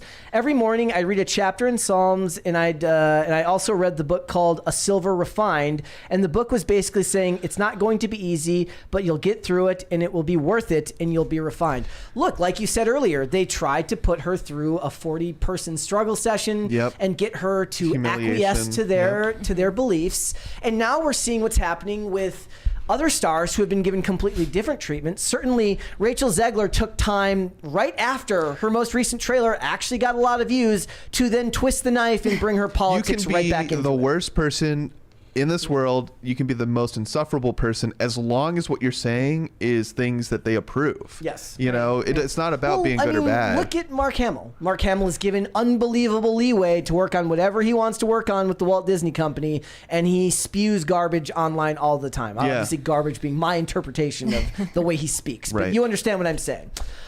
She says, I found myself drawing my line, and the more I drew my line and held on to God, the more I realized, okay, all right, I do not worship your business, and I have this in an email, which is why I don't mind if my emails come out. I said, I do not worship your business. And she believes that, you know, her belief in God is bigger than that corporation, and that's probably something that you would require to have, right? Like I'm agnostic, but I can't imagine having to go through what she went through. You know, first in Disney canceling her, all of the backlash that she got online for absolutely no reason other than basically, if you're a celebrity of that stature, you have to just kind of sit there and wait and hope that the internet morons don't come for you. And then when you do, you either make the decision to acquiesce to their demands or you stand up for yourself. And she might have gotten the worst possible outcome from that, meaning that the worst of the worst happened. They did come for her. The corporation showed her absolutely zero grace while holding up her co-star as some, you know, next level Hollywood star, which I would say isn't even true. And she's had to stay strong, and she talks also more in here about how she goes to conventions in liberal cities where they might take an unfavorable view of her because they've read these articles that paint her in the worst light possible. But that's how she feels she wants to fight back on the culture war. Yeah, it's also it's interesting to note that, like, with this new Deadpool movie, they keep making the joke that Deadpool is Marvel Jesus. Yeah. And so then what does that make Disney? Yeah, makes Disney God. So it's interesting that she did find God here and was able to come to peace after she divorced herself from that situation, whether or not it was her choice. But it's like once she was ousted from Hollywood, she was able to find God, because in Hollywood they want you to be godless because you're easier to control. You're willing to do whatever it takes. You'll sell your soul for money, and I think it's why Scientology is popular in Hollywood, right? It's like a thing. I leave Tom Cruise out of this. We don't talk about Tom Cruise being. We leave Tom Cruise. Look. Everyone's got their blind spots. Tom Cruise is short. I just leave him out of this. Actually, he's actually probably. He can't be perfect. Yeah, exactly. Right? He's trying his best, but it's like if you do even have God, they want to replace it with Scientology. Yep. That's a good way to point it. Yeah, it's just like, whether or not it's a religion thing, it's just like if you are religious, you're gonna have a set of values, and they don't want someone else's values. They want their values. That's what they want their employees to worship. Like you said, total control. So that makes the most sense. And I don't know, it's like, you know, it's a show like this, we're able to actually explore the topic and kind of think about it more than the average person does. Yeah. I don't think they're probably even thinking about this, even though that's the end result. Yeah. I would like to see, like, she talks about how she's working on a script for a movie right now and she's working to get it made. You know, people talk about the parallel economy a lot and wanting to get their own things done so that they can give you other options to do so. I would love to see change in these industries. I don't think that you can change the culture around Hollywood, at least not quickly. I think that there's too much influence that's gone on for too long that feels demonic in a lot of ways. I don't mean that in the literal sense. I mean it in the sense that it feels like there's a lot of evil that it's perpetrated from that industry extensively, as we know. We just did a topic where they talked about how, if you're going to watch a lot of movies, you're going to have to learn to separate art from the artist because awful people will have worked on them. So there's evil, and there's a lot of evil that permeates from there. You have to learn to separate the art from the artist. And if you're going to still watch their movies, you have to accept that there's going to be a culture there that you're not necessarily going to approve of. And then you have to make the decision for yourself whether that's an industry you feel is worth supporting. And I completely understand why people don't. It's a little bit different because we talk about it every day. So I feel like it's more something that we do when we go see movies, right? Like, I feel like you can reach more people by going, seeing a movie, reviewing it, and talking about it. And if they don't like it, look, people were talking about it, nobody went to see The Flash. And then we're mad when we went and saw it because we talked about Ezra Miller. I'm like, look, us going and seeing it and giving you a review of it, and then you choosing not to go see it does more to get people to not see it than just not talking about it at all, at least for us in our job space. True. But for Gina, I want her to be able to succeed, and certainly she's got a lot more chutzpah, as they say, than a lot of the people. You got a $20 that came in. Nope. It's not. Is it? I can read it. Yeah, go for it. Monkey says, my girlfriend works with someone she hooked up with in the past before we met. Makes me feel like a cuck that some dude still talks to her that's seen her naked. Abandoned ship? ? Reasonable? Is this like, it feels like a... Is this a you should do for me? the Brett hour. I would love to do a podcast like this. This feels like a Reddit story podcast. No, dude, if you I don't think you should abandon ship as long as that stays in work. If they start hanging out outside of work, I think there's cause for concern. But she chose to be in a relationship with you, and if you keep acting like this, it's not a good look, and then she will grow distant. Yep. What you do is you walk in there with a baseball bat and you go like this. You don't threaten him. You just walk in there for no reason with a baseball bat and just... Dude, wear a tank top and go in there and just start flexing. Yeah. Just be like, hey, babe, you ready to go that way? Yeah. Right? And just, I don't know. But jokes aside, no, man. Like, as long as if they're coworkers, they're coworkers. I don't think there's anything wrong with that. You're justified in how you feel, but get over... you'll come off as insecure and just push her away. There you go. The woman of the group has spoken today. Gotcha. All right. Let's go and do some super chats here up to the top there. So someone said it's over already. Go out on top. I need more context, man. There we go. Hold on. I was worried that I hadn't turned it up yet. I'm glad I did. God, this hurts my neck. I don't know how they did that scene in SNL. And the movie. They made a movie about it, too. Oh, hold on. There we go. All right. Ben says, if I'm into Chloe Cole, am I straight? I can't answer that for you. I don't know who that is. Me neither. What was it? Can you read it again? It says, if I'm into Chloe Cole, am I straight? Chloe Cole? Yeah. Well, it's a girl. I mean, are you a man or are you a woman? She's a U.S. transgender activist and detransitioner. Okay. Yeah, I don't see anything. There's nothing wrong with that. She's a girl, right? Yeah. No, that's totally straight, man. I can't know. If it's a guy that super chatted it, it could be a girl that super chatted it. True, a girl named Ben. Oh. We don't know. It's like the one name that it feels like every name has been made unisex except that one. No. There's Benny. Benny is a girl's name. Okay. Yeah. Well, he didn't say Benny. It said Ben. Okay, I'm sorry. Go for it, man. Go for even it. Brett is a unisex name. Yeah. I think it's Mackenzie, Michaela. I've never met a male Mackenzie. Yeah, you'd be shocked. They're out there. All right. Potatoes for Seamus. We need a cast brew for Seamus. I agree. It could be in the pipeline. A mashed blend called Top of the Morning to Ya. Hi, Kellen. Hi, Sara. Hi, Brett. Thank you. And that's a good name for it. I like Brett. Should be called Spoons. I like Turb. No. It's his name backwards. It's horrible. Do one more. Boosted Yogi. I love my Legos. I have quite the collection. There you go. You should post your Lego collection for Cute of the Day for the next episode. It's pets only. What about Cool of the Day? That'd be cool.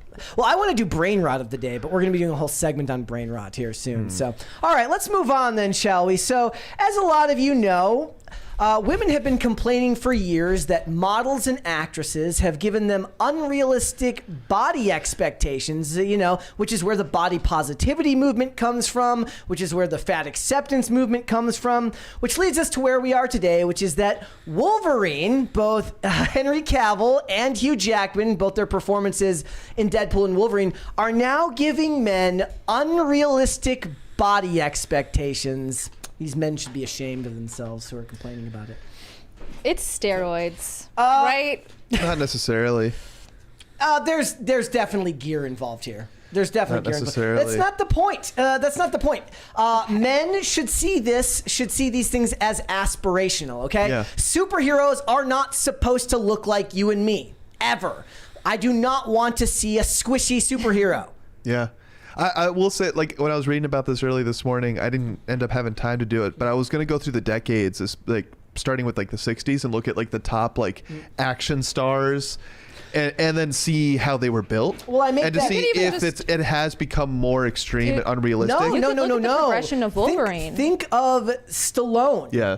Think of Stallone back in the day, or Jean-Claude Van Damme, or any of these guys. It's not. If anything, I would say that the action stars of today, your Chris Pratts, your John Krasinski's, who I guess the ones that you consider your modern day bankable action stars, are more normal looking than your average everyday action star of the '80s when they were all jacked up on steroids. Yeah. I miss that. I want to see more people looking like Arnie in Predator, and less people looking like Bill Murray in Ghostbusters. And keep in mind too, like, the cameras are better today, right? And like CGI. they've had decades of experience to know how to get that look. Like, the one dangerous thing that 35 millimeter cameras, in my opinion, were shot better than digital. But like with CGI, they can enhance the look of Hugh Jackman Have you and seen that stuff. His story abs. about so when Nick Cage got in shape for Ghost Rider? Everyone accused him of having fake abs. He's like, I'm never getting in shape for a role again because everyone just accused me of faking it. Really? That Yeah. guy's awesome. Look, I love and Nick for a Cage. long time, Marvel had requirements that the men had to put on a certain amount of muscle. I remember there was big stories going around when Kumail Nanjiani got into really good shape to play his character in the Eternals. And I just laugh because I'm like, the funny Tom actor Holland. guy, or Tom Holland, right? I mean, Christian Tom Holland Bale. is already, because Tom Holland is shorter than your average well, actor. Well, it's the mouse. The mouse man phenomenon. Have you seen that? Where like the modern movie stars all kind of look like just weak mouse men. Oh, they kind of have like the mouse ratty face. Timothy Chalamet. Yeah, we have talked Tom about Holland. Holland. The thing is, though, is they want to make men look less threatening. They want to emasculate men. It's not, and it's more of like you said, John Krasinski, which is not quite the same, but like these are like slender, they're fit, but they're not super jacked. It's more of like this like spy. Like James Bond has never been super jacked. He shouldn't be. Yeah. He's he fit though. He would stand out. But if it's he like was- this he like was- not a modesty thing, but it's like a more like a fancier way of being in shape is kind of how they're portraying Look, it's men in movies now, especially action movies. The thing is, gentlemen, is it should not be you that are whining about unrealistic body types. I get it. I still think it's lame when women do it. I think that people should look at these things as aspirational. Hollywood in and of itself, film in and of itself, is a image-focused business, meaning that being camera ready is important. And people have given women a lot of leeway because of social justice and because of virtue signaling to say, oh, you don't need to get in shape for this role. You don't need to do that. Right. It's seen as a virtue to love you just the way you are, even if what you look like is Lizzo. That's a problem when you're playing superheroes. But when they cast female superheroes, they're always fit, right? For the most part. For the most part. I mean, they haven't had like an overweight female superhero. There have they? been, but I'm not remembering off the top of my head. Oh, okay. There's a couple quotes here that Channing Tatum said his diet for Magic Mike was not healthy. Yeah.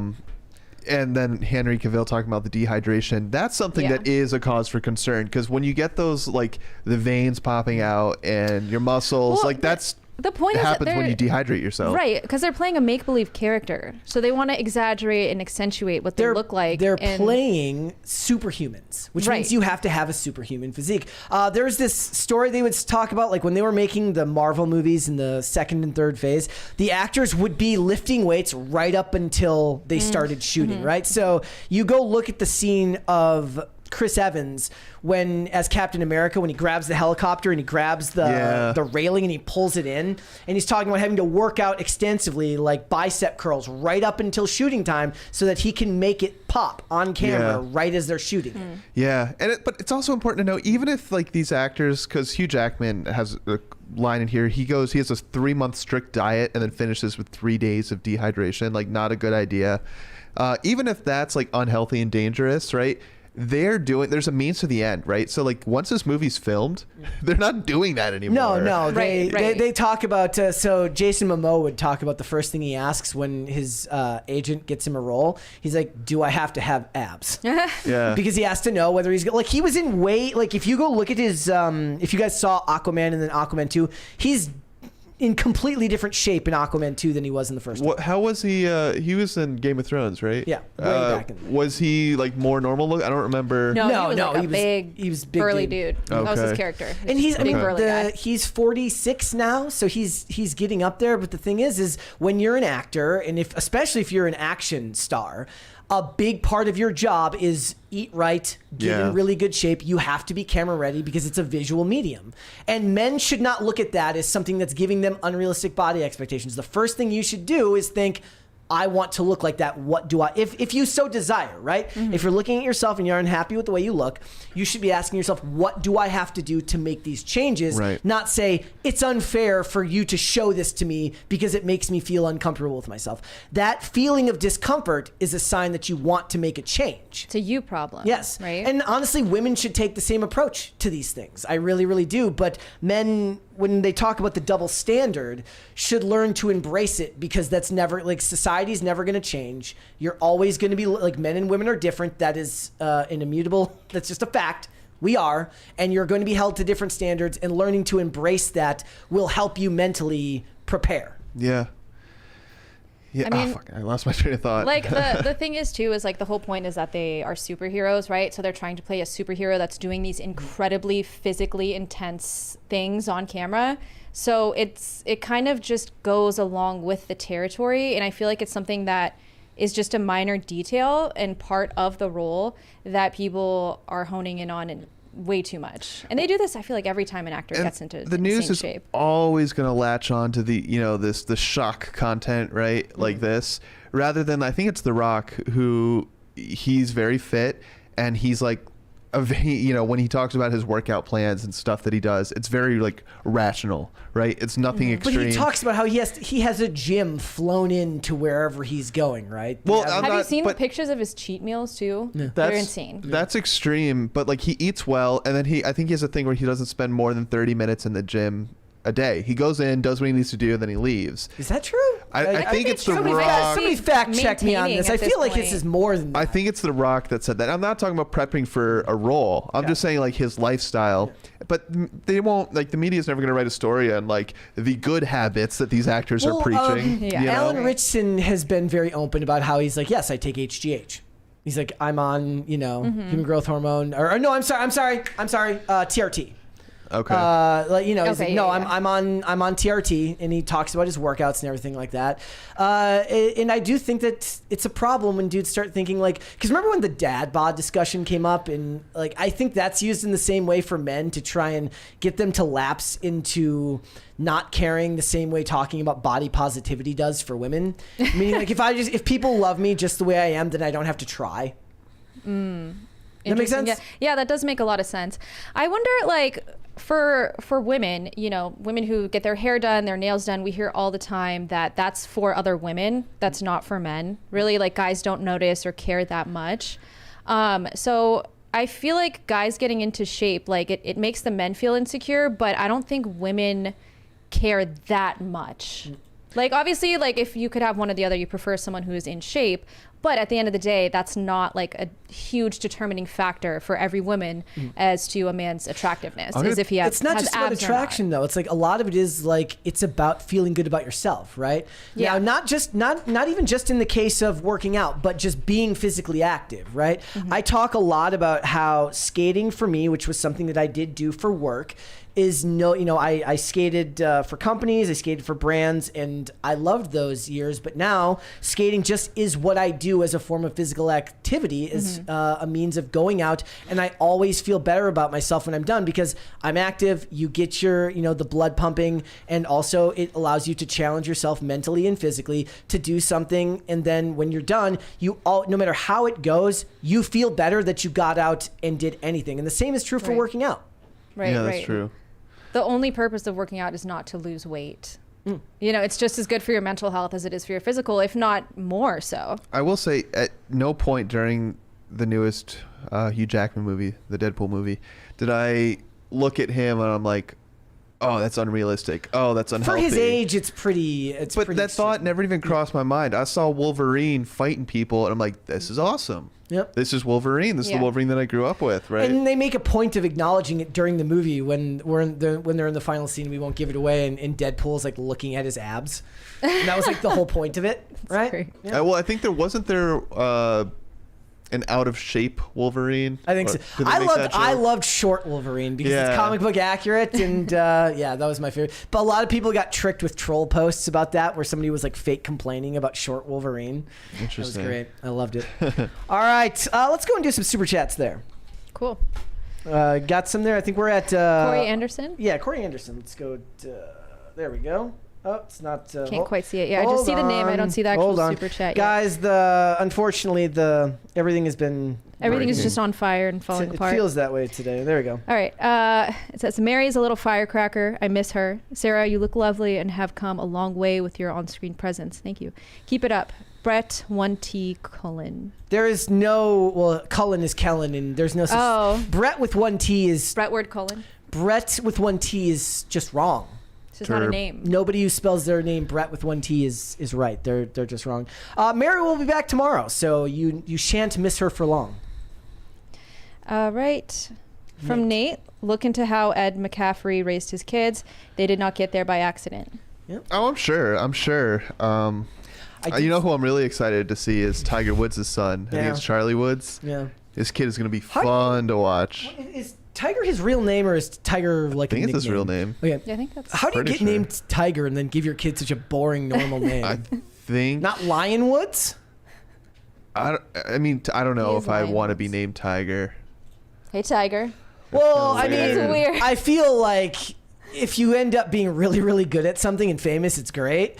But if you're just a regular guy, you're just doomed to a lifetime of going into work and people saying like, "Oh, is that your real name?" But that's the thing, though. It's all or nothing. There is no average life for a guy named Tiger. From the age of 13, he's like, I've got two choices. Either I get really, really good at golf, or I change my name at 18. Exactly. That's about it. Let's do one more. Okay. From Urashima Otaru. Yep. Forced arbitration in TOS is 90% of companies. Yep. Well, we'll have to wait and see how that lawsuit plays out. It should be really, really interesting to see what comes of it. So, all right, let's move on then, shall we? This is very, very interesting. Okay, I'm a millennial. Is anybody? Sarah, are you a millennial? I am. You're a millennial. I'm like the cutoff. So there was a really interesting article that I read the other day. It says millennials are the most therapized generation yet. So why the hell aren't we happy? Yeah, you guys seems to be a correlation. You guys are nuts. It's really, really funny too, because it's not just millennials. This goes into Gen Z and certainly in Gen Alpha, that therapy speak has taken over the general public. Everybody talks about things in my narcissistic, toxic ex, my anxieties being triggered, my trauma. Right? So do you guys feel like you know more people that are actually in therapy, or is this just something that feels terminally online to you guys? No, I don't think this is an online thing. You think that, like, I'm saying, do you in your personal life know a lot of millennials that are like actually in therapy? You guys are the WebMD generation. Yeah. Well, I know a lot of Gen Z too, though, that are like in therapy. But the split is drastic. It's either like a complete obsession with it or a complete rejection of it. Yeah, see, I kind of go, I'm kind of all over the place on this, because when people start talking about it extensively, I'm like, you're trapping yourself. I used to. Why are you trying to diagnose that? Like, I've had to deal with people like this. I'm like, stop trying to diagnose everyone. Everything. My big complaint is it's always about autism, self-diagnosing. Everyone's autism now. Everyone's got ADHD. ADHD now. Neurodivergence. Because they're like, I'm quirky. That doesn't mean you're autistic. It's I know. An People excuse forgot to not ever try to be better. No, Let's be real. No, people don't know. I guess they stopped teaching what personality traits are. That's what it is. And now you have to replace it with some mental condition that you're dealing with, rather than just like, oh, that's Bob. Bob likes to eat cheese and go to football games. What? He's so quirky. He must be autistic. Yeah. Oh, he's an accountant? Oh, that's so big insulting. autism vibes, right? Like, what? So it says, scrolling through social media is an education and therapy culture. My generation, millennials, as well as those that follow us in Gen Z, is the most therapized generation by far. For us, therapy is less taboo than it was for our parents, and at least in theory, is more accessible provided that you can pay for it. We're highly in tune to our own mental well-being, and we have the language to talk about it. See, that's the thing, though. Sometimes I wonder if having the terminology is even helpful, because what you do is you start to box yourself into categories Right. and limit yourself. Right. I used to do the same thing used to happen when we used to talk about like drug rehab and stuff like that. Mm-hmm. I would actually be like appalled the more I learned about it, because it felt like I was, boxing myself into it. So say you're going through drug withdrawal, right? Mm-hmm. And they tell you it's going to last 3 to 4 weeks, to get through the really, really rough part. Would you rather just not know that and just get through it, rather than have to picture what it's going to be like to go through 3 or 4 weeks of that to get through the worst parts of the withdrawal? Like, it was objectively a lot less scary the less you knew about it. I could see that. Yeah, I did combo once, which is like this frog medicine that makes you essentially like heard get about sick. this. And it's supposed to be like a biohack. I don't know if I'd call it that, but I'm open to trying things like that. I did it the first time because I had no clue what to expect. I lasted like 30 minutes, did it, like, I didn't feel great at the time, but I powered through it. The second time I tried it, as soon as they started and I felt the nausea, I was like, take it off. I can't do it, because I knew it was coming. Yeah. There's a green text that I read where this guy's like, be me with depression one day, just decide to stop having depression. My feeling when it works. Yeah. That's the cure, man. The trope is like your parents saying you're not depressed, get over it. And obviously, you can't have both ends of the spectrum. You have to acknowledge that these things do exist while not allowing it to consume your life entirely. And certainly Right. TikTok has made this worse by having people's entire personality be defined by sometimes there are sometimes even self-diagnosed conditions, meaning that your entire personality is that you're autistic, your entire personality is that you're ADHD. And what psychologists will do is they say that whatever those person's actions are not their fault, because they have these whatever diagnosed psychological disorders that they have. And like you said, it's an excuse to never have to try to improve. It's also important to note that all of these, like, especially with how, in my opinion, overdiagnosed a lot of this stuff is now.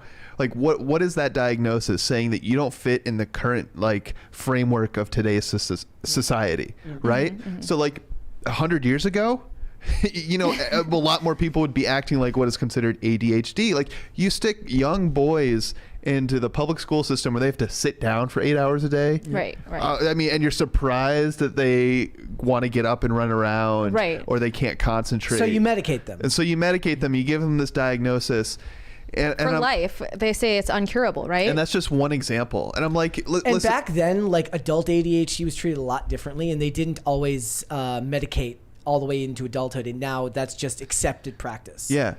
And it's just so crazy to me, because I'm like, listen, what it's just so narrow-minded in my opinion, because you're just looking at today's current like societal standards to then go and diagnose people, right? You don't match up with the way life currently is, so you're broken. Yep. And that, it's kind of like you're ceding territory. You're ceding ground by just accepting that you're broken, and then you don't even have to look to the future. So it says, even those of us who haven't availed of psychological and psychotherapeutic services still routinely use language more appropriately found in therapist's office. This is very, very true these days. It has been absorbed into popular culture. We are the people who consume content online about parting from toxic friends and prioritizing those who show up and hold space for us. Dude. We gorge ourselves on masses of self-actualization based therapy, social media content, while in practice, much of it subverts the language of mental health care to justify unhealthy self-obsession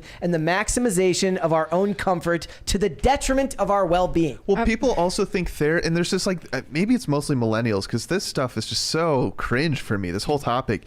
Because like a lot of people are like, oh, I need to go see a therapist. I'm like, why? Oh, I've got this one problem. I'm like, have you talked to anyone about it? That's why I'm going to see a therapist. I'm like, no. Like your friends, like your family. Right. Have Should be a last resort. Have you chatted? Have you asked anyone for any like opinions or advice? No. Because that's an appeal to power, right? That's an appeal to power, meaning that like your friend, you won't take your friend's advice because they're just your friend, but Right. somehow the therapist has some mystical power because they went to college. Yeah. They will be able to guide you in the right direction. And I think millennials love to have a chip on their shoulder, so they love to say, "Oh, I have to It's a go badge see a of honor. therapist." Yeah. Yeah. It's like, oh, How brave. I'm special because there's something wrong with me. And I think a lot of that is just like social media has made everybody more narcissistic. Mm-hmm. Everyone wants to be able to stand out. There's the inside joke, or I guess it's not even very much an inside joke. There is the idea that people who choose non-binary and unique pronouns, it's just because they don't have an actual personality or anything interesting about them. It's like this may be a little offensive, but it's like the rich girl who has an eating disorder because she has no other problems in her life. Yeah. So Yeah, you she have makes to. them up. Well, that's the body, and it's a good metaphor for working out. Like if you want to get bigger muscles, you want to become more fit, you need to like strain and put pain upon those muscles, right? It's gonna suck, but you need to work it and build back stronger. Yeah. And it's the same thing with what you're saying. Like as a society as a whole, if you don't have problems, you're gonna invent them for yourselves, right? I mean, I'm one of the worst at this. That like when I was off work for a couple of days and I'm out of town visiting family, there's things that need to be handled in that environment, in that moment, and I'm worried about what's going to happen when I come back to work. I'm literally creating. Granted, stuff actually did go wrong, but that wasn't even what I was thinking was going to go wrong. In my own brain, I'm making those problems for myself. Your brain is very powerful. What's that meme? It's like stop creating fantasies in your head and then getting upset about them. Yeah. Well, That's a girl it's an thing, I feel extension. like. It's Every an girl does extension of that. the shower argument where you always argue better in the shower. Like I always say the right thing when I'm pushing back on someone. Shower thoughts. When I replay the The argument imaginary in my head. person in the shower. That's what I should have said. We rely heavily on diagnostic tables as a form of personal identity. Everything from mood disorders to neurodivergence to informal labels such as burnout and, quote, highly sensitive person. While we're more adept with the lexicon than any generation to date, we are also unprecedentedly unhappy. Yes. Because you're looking for things to make yourself unhappy about, and then you're categorizing, collating, and labeling it so that you can actually boil your unhappiness down to some scientific definition that makes it all feel more real to you. Right, and it's just like this doesn't even go to show like the millennial generation is the first chronically online generation in my opinion. And so we know the adverse effects of like not going out, and when like just the fact that people, especially in America, we drive everywhere, we don't walk, right? Yeah. That's been a huge detriment to our health. The fact that now you're sitting like, and I constantly like roast myself when I talk about this. The fact that my job is sitting in a chair, it's not great for me. Like you need to go out of your way to make sure you're getting sunlight, that you're going and exercising. In the chat, Victor White is right. He says it used to be illegal for pharmaceutical companies and lawyers to advertise. Yeah, it's crazy. If somebody from another country comes over here, the first thing a lot of times they'll say if they watch TV is they're like, "How many drug ads do you guys have on TV?" And every 5 seconds. And now there's apps like that you can just like order like ADHD meds and do like an ADHD test online with their chat bot. I don't know how it's legal in the first place. Yeah. I mean, I don't know if that's getting you the Adderall, but it's... Wait, actually, yeah, I think because on like BetterHelp is the app that like everyone uses, the therapy app. So hypothetically, if you're just doing a chat with your therapist, you could literally just live chat with your therapist and they'll prescribe you ADHD medicine and mail it to your house. That's a little bit different. Like telehealth is not like... I guess it's easier to do it. So like if there's a minor problem, you might make it seem bigger, but because telehealth is so easily accessible. I think the isolation that comes from the being chronically online plays a large part in this too. 100%. I talk all about millennials' problems are because of themselves. They made all of their own issues. Well, no, look. There are issues that are going on right now that are affecting everyone. Like cost of living is extremely high. True. The housing market sucks, and a lot of people don't see a path. Social Security. There are very real problems, but the things that they're focusing on are mental problems that are chemical in that they describe as chemical in nature, not realizing that a lot of these. Well, that's the thing. When it's out of your control, then you don't have to worry about changing, and that's aside from the fact that so many of it becomes a form of personal identity for so many people because they don't have anything else that really interests them. The thing that really upsets me so much, and you don't really see this from men, you mostly see this from women, and it's like definitely on TikTok, or is they'll post a minor complaint about the guy that they're seeing, and then all the comments are like, leave him, dump him. Like we saw today with the super chat. My dad said something vaguely Republican. Go no contact with your family. Yeah. Never talk to them again. Yeah. Yeah. I was don't try to talk out your problems. Just pretend they don't exist and run away. Yep. That's what they're saying. Yeah, people don't like to take responsibility nowadays as like much of a blanket statement that is. I think that self-reliance and self-responsibility, millennials, they don't have kids. Kids is a huge responsibility. So millennials aren't used to responsibility. They don't like it. They don't like the burden of having to actually make their lives what they want it to be in order to not need therapy. Yeah. Someone in chat said he went to therapy based off a recommendation. It was a complete waste of time. The therapist started telling him about her problems. And so when they ask because it's through the VA, if he wants to go to therapy, he says, no, I'll just go garden. I'm like, that's what I'm talking about, Like there's other ways there's other things that can be therapeutical, but like, right. And look, it's not to say that it doesn't help. Look, I did go to rehab, and I didn't go through a 12-step program. I went through something that's called health realization, which is a different method of getting sober, which did involve cognitive behavioral therapy and dialectic behavioral therapy. That's when it should be. And they had end points on the date. So you had goals that you had to reach, and the whole point was to get to a point where you no longer needed to go because you had gotten your life back on track, you'd fixed the things that you needed to fix, and then you had the tools to work on it once you were free of the of the doctors. It's fascinating that like the most extreme like counseling things where like like the really problem kids get sent away for a week to go to like not a boarding school per se, but like some kind of program. Yeah. For for whatever the reason is. Those are like the first times you're seeing like other attempts of therapy, like, hey, we're gonna do a nature hike, we're just gonna go out and get fresh air and work out a little bit. And you have to like be deemed the most broken to do like the most simple like solutions. You know, literally they take them camping. Yeah And you know what though, it's usually guys, and they love it. They love it, For me, I can usually tell, and part of it is thanks to what I learned when I was in rehab. But I can tell when I've spent too much time online. My leg starts to jump, and I start getting antsy. And the thing is if you don't have the skill set to be able to realize when it's making you annoyed, when it's pissing you off, which the internet is very easy at doing for all of us. I think most people don't. You fall into the doom scroll really, really fast, and then you can't get out of it. For me, it's about realizing it, breaking the cycle, and going and doing something. For me, that's usually skating. And most people don't do that though. And I would love for therapy that they're seeking to teach them that and give them those tools rather than keeping them perpetually in therapy. Well, technology, especially social media, has advanced technologically advanced way faster than humans have.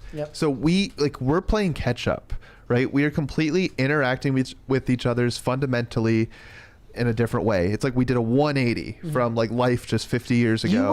We don't know what to do yet. You were not designed, nobody was designed to hear the opinions of everybody on planet Earth about what you think and feel. You just weren't.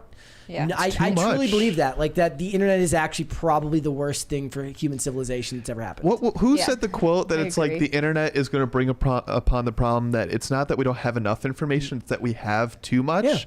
Like there's a reason when you go about your day, if you just remember what you did yesterday, there's going to be gaps in your memory. Your brain is it's not designed to take in everything and remember everything. That's what's it's become for my work, right? It's like every day I'm constantly anxious that I'm not learning enough about what I need to do for my job. My family asked me, they're like, hey, who was on Timcast IRL? Any cool guests recently? And I have to I'm sitting there, I'm like, I don't even remember who we had on yesterday. Whenever I would do me and Colonel Kurtz would stream on Monday nights, and she's like, what did you guys talk about this week? I'm like, It's like a test that you didn't study I'm for. like, You're like, crap. she's like, "What did you guys talk about today?" I'm like, "I don't know." It's like It when was you cram before a test it and was then you just 2 push hours it all out. earlier. I have no freaking clue. I barely remembered what we talked about yesterday. Yeah, on the show. And that's the thing. When people will send like messages on Twitter and be like, "You said this." I'm like, Did I? "Could have been." But then I guess. that's the thing with podcasts, and it's like if you get a sound bite, right? People are gonna sound like jerks, but it's like, yo, this is like a 2-hour show, and you guys have it 5 days a week. I'm sure, like, I'm gonna say some dumb things that you could find. I guarantee it. But it's like if you take it the whole picture, you're like, oh yeah, Brett said something crazy. But like if you actually watch who he is, he's a good guy. It's my brain is constantly feeling like there's just too much information. Well, It's I like just it's filter like through it. Babylon, right? Like the Tower of Babylon was when everybody learned how to speak the same language, so everyone could communicate. And I don't know the whole story; I may be butchering it, but essentially, I think they try to climb the Tower of Babylon, and like civilization crashes or something like that. It doesn't end well. What it is like every day I'm unnatural. filtering information. You go through Twitter, I'm like, does this matter? Well, does this matter? right. Does this matter? Do I need to know this? Do I need to know Does this? any of it Because everything, all of it's connected to some 3-minute clip. Look, that's 3 Right. minutes of my day, and that adds up if you're watching 37, 40 3-minute clips every single day. So I've started to just scroll. Right. I'm like, I like the thing is like we were gonna cover like Justin Baldani and Blake Lively. We did last week. Now more stuff has come out about it, but there's like 9 different pieces of information connected to PR firms, connected to past interviews. And the great thing is like overload. when me and Mary do the show, she filters that information. I structure this part of the show, and that's her job, right? Like if I'm structuring the show, doing this part of it, that's just too much info dump. And I can't relay it all accurately without having the help of somebody who can do the info dump while I control everything over here, right? Yeah. So my job is constantly about like, do I need to know this? Right. So like when I was out of town, I'm sending you a bunch of articles, and Mary's sending me articles. I'm sending her stuff. I'm sending stuff to myself, and I realize it's just you're in a prison of your own making, just based Sure. on news. Yeah. It's crazy. But the thing too, and what's unique about, like, let's say in the 80s, right? You turn on the nightly news, more or less like it's important information, right? So your brain knows like, hey, let's remember this. These are important events happening. Now the news is all just a regurgitated opinion garbage, Yeah. on top of the fact that your news is on Twitter, and right beneath it is a post about Hitler, like a meme about Hitler. Yeah. So it's like, how does your brain decipher which piece of information on social media nowadays is the ones worth keeping? Yeah, and we don't especially when know, you're like, doom scrolling. We don't know how much of an effect it has on our brains, Oh, no. because as you're reading these tweets out loud, it's like, how does your psyche or your brain differentiate between what is always your thoughts and opinions and what's the opinions of people on the internet, especially if you're seeing the same Right. opinions every single day, Right. you know? Well, that brings up something really interesting to talk about. Let's talk about you were talking about the memes about Hitler and the way that brain rot is affecting the culture. If you don't know what brain rot is, the hyper online lingo of Gen Alpha and Gen Z is starting to make it very, very difficult I love it. for the next generation to communicate with their parents. And we're going to talk about brain rot. I'm going to show you some really, really fun examples of Please the do. ways in which language has completely devolved. Are you got you're example maxing right now? I'm good. Okay, so let's actually start with a really simple picture here that I thought was really, really funny that somebody shared. It says banned words and phrases. This was see out of this school. Skibbity, Sigma, Riz, Mewing, Gyat, Bet, it's the blank for me, Bussin', Ohio, Let Him Cook, Batty. It misses level 10X, right? You need level 10 this or that. It's a censorship. I don't see Mog on there. No. I didn't even see what's the other one that I like? Yeah, I like Phantom Tax should have been Phantom on there. tax is good. Look, there's an entire language now, guys, that the internet has helped create, whereas in the past, slang seemed to permeate from a subculture or a small community outwards. Certainly skater lingo was its own thing. Right. When we would talk, it made no sense to anyone around us. We would use the word gear in ways that made no sense to anyone. There would be different levels of skate tricks, all of which correlated to the word gear. People had no idea what we're talking about. Now the internet has kind of homogenized this in a way where people are saying all these words and there isn't really a strict definition. You can go to Know Your Meme and look this stuff up, but I would guarantee guarantee you that still 60% of the people aren't even using them Right. in the way that they were. So let's listen to Ben Shapiro tell us what some of these words are. Oh, yes. Hold on, you ready? Here we go. He's got the Skibbity Subway Ridge Gat level safer. 10, Turkish Quandale Dingle, Livy Dunn Baby Gronk, Edge Mugel Goon, Skibbity Toilet, Gambling Casino Low Taper Fade, Galvanized Square Steel, Eco-Friendly Wood Veneers. So, imagine Ben Shapiro. I think he did a segment with Brett Cooper where they did that, where she asked him what words meant, and he had to try and figure it out. But this is my personal favorite, guy, so I want you to listen to this. Guyat. Skibbity. Tax collector. Long ago, the 4 Rizzlers lived together in harmony, but everything changed when the Skibbities attacked. Only the Sigma, master of all Rizzlers, could stop them.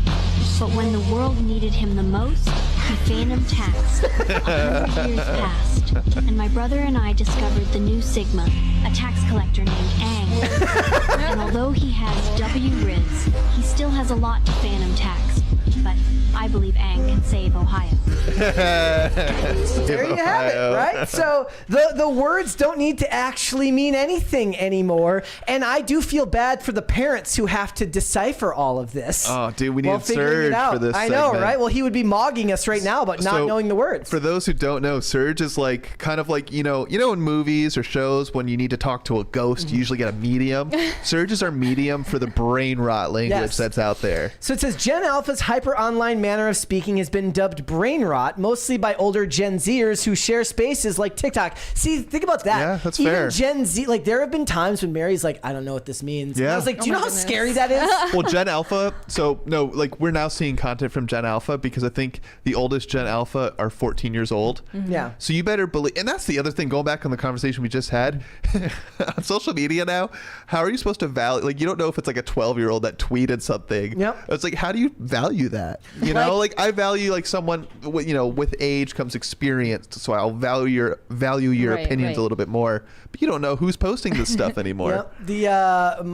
And trust me, nobody that age should be talking about gooning at all or jelking. No goon. No, they should not be talking about that. It says, Have you seen the picture of the jacked minion? Yes. It says no. yes. Yep. Let's look at it. This is this is actually probably a better example of what we were just talking about. As everybody knows, Cities by Diana is my favorite account on Instagram, but you'll have to listen to this. Roan, Charlie XEX, Very Mindful, Very Demure, Did JD Vance fuck a couch? Sabrina Carpenter, Who the fuck did I marry? Tate McRae, Is Kamala Harris brat? Is Tim Waltz a Midwest princess? Ice Spice, I chose the bear. Are you girl pretty, boy pretty, deer pretty, cat pretty, or bunny pretty? Did you hear Kesha dropped a new track? I heard you like magic. I've got a wand and a rabbit. That's literally me every gosh. day. That by the end of the day, I am.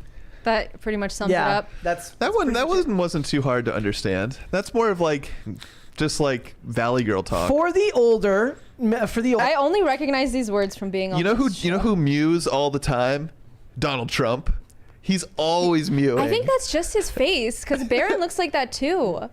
This is look, and the thing is, that it's in and popular because it's become such an easily memeable thing, right? There's a whole subculture around these things here where people make videos about all of these things. I think it's starting on Twitch's inside jokes, and now that Yes. streamers are so big, it then enters the culture. Yeah, you have to know Kai Cenat to know where Phantom Tax right, came from, right? right. So here's another one. Hey, she said, do you riz me? I tell her only parley. I only love my skibbity. You're high. Oh, I'm sorry. Nice. Tax. I even got it tatted on me. Lil calm fit. I'ma wear it to the Are you gonna party. get copyrighted? Looking over that? skibbity. I don't know.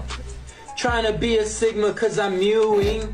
Nice. Yeah, I'm from Ohio where they know me. I'ma keep on edging till I'm 40. Gat's plan. Gat's plan.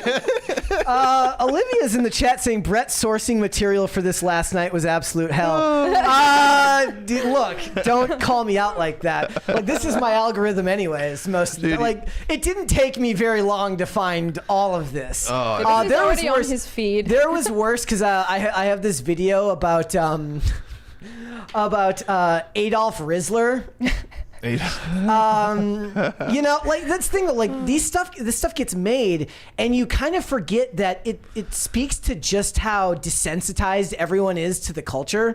Where it's kind of an offshoot of how millennials are very okay with joking about 9/11. Well, people that say that we don't have shared culture are wrong. We do have shared culture. It just sucks. Yeah.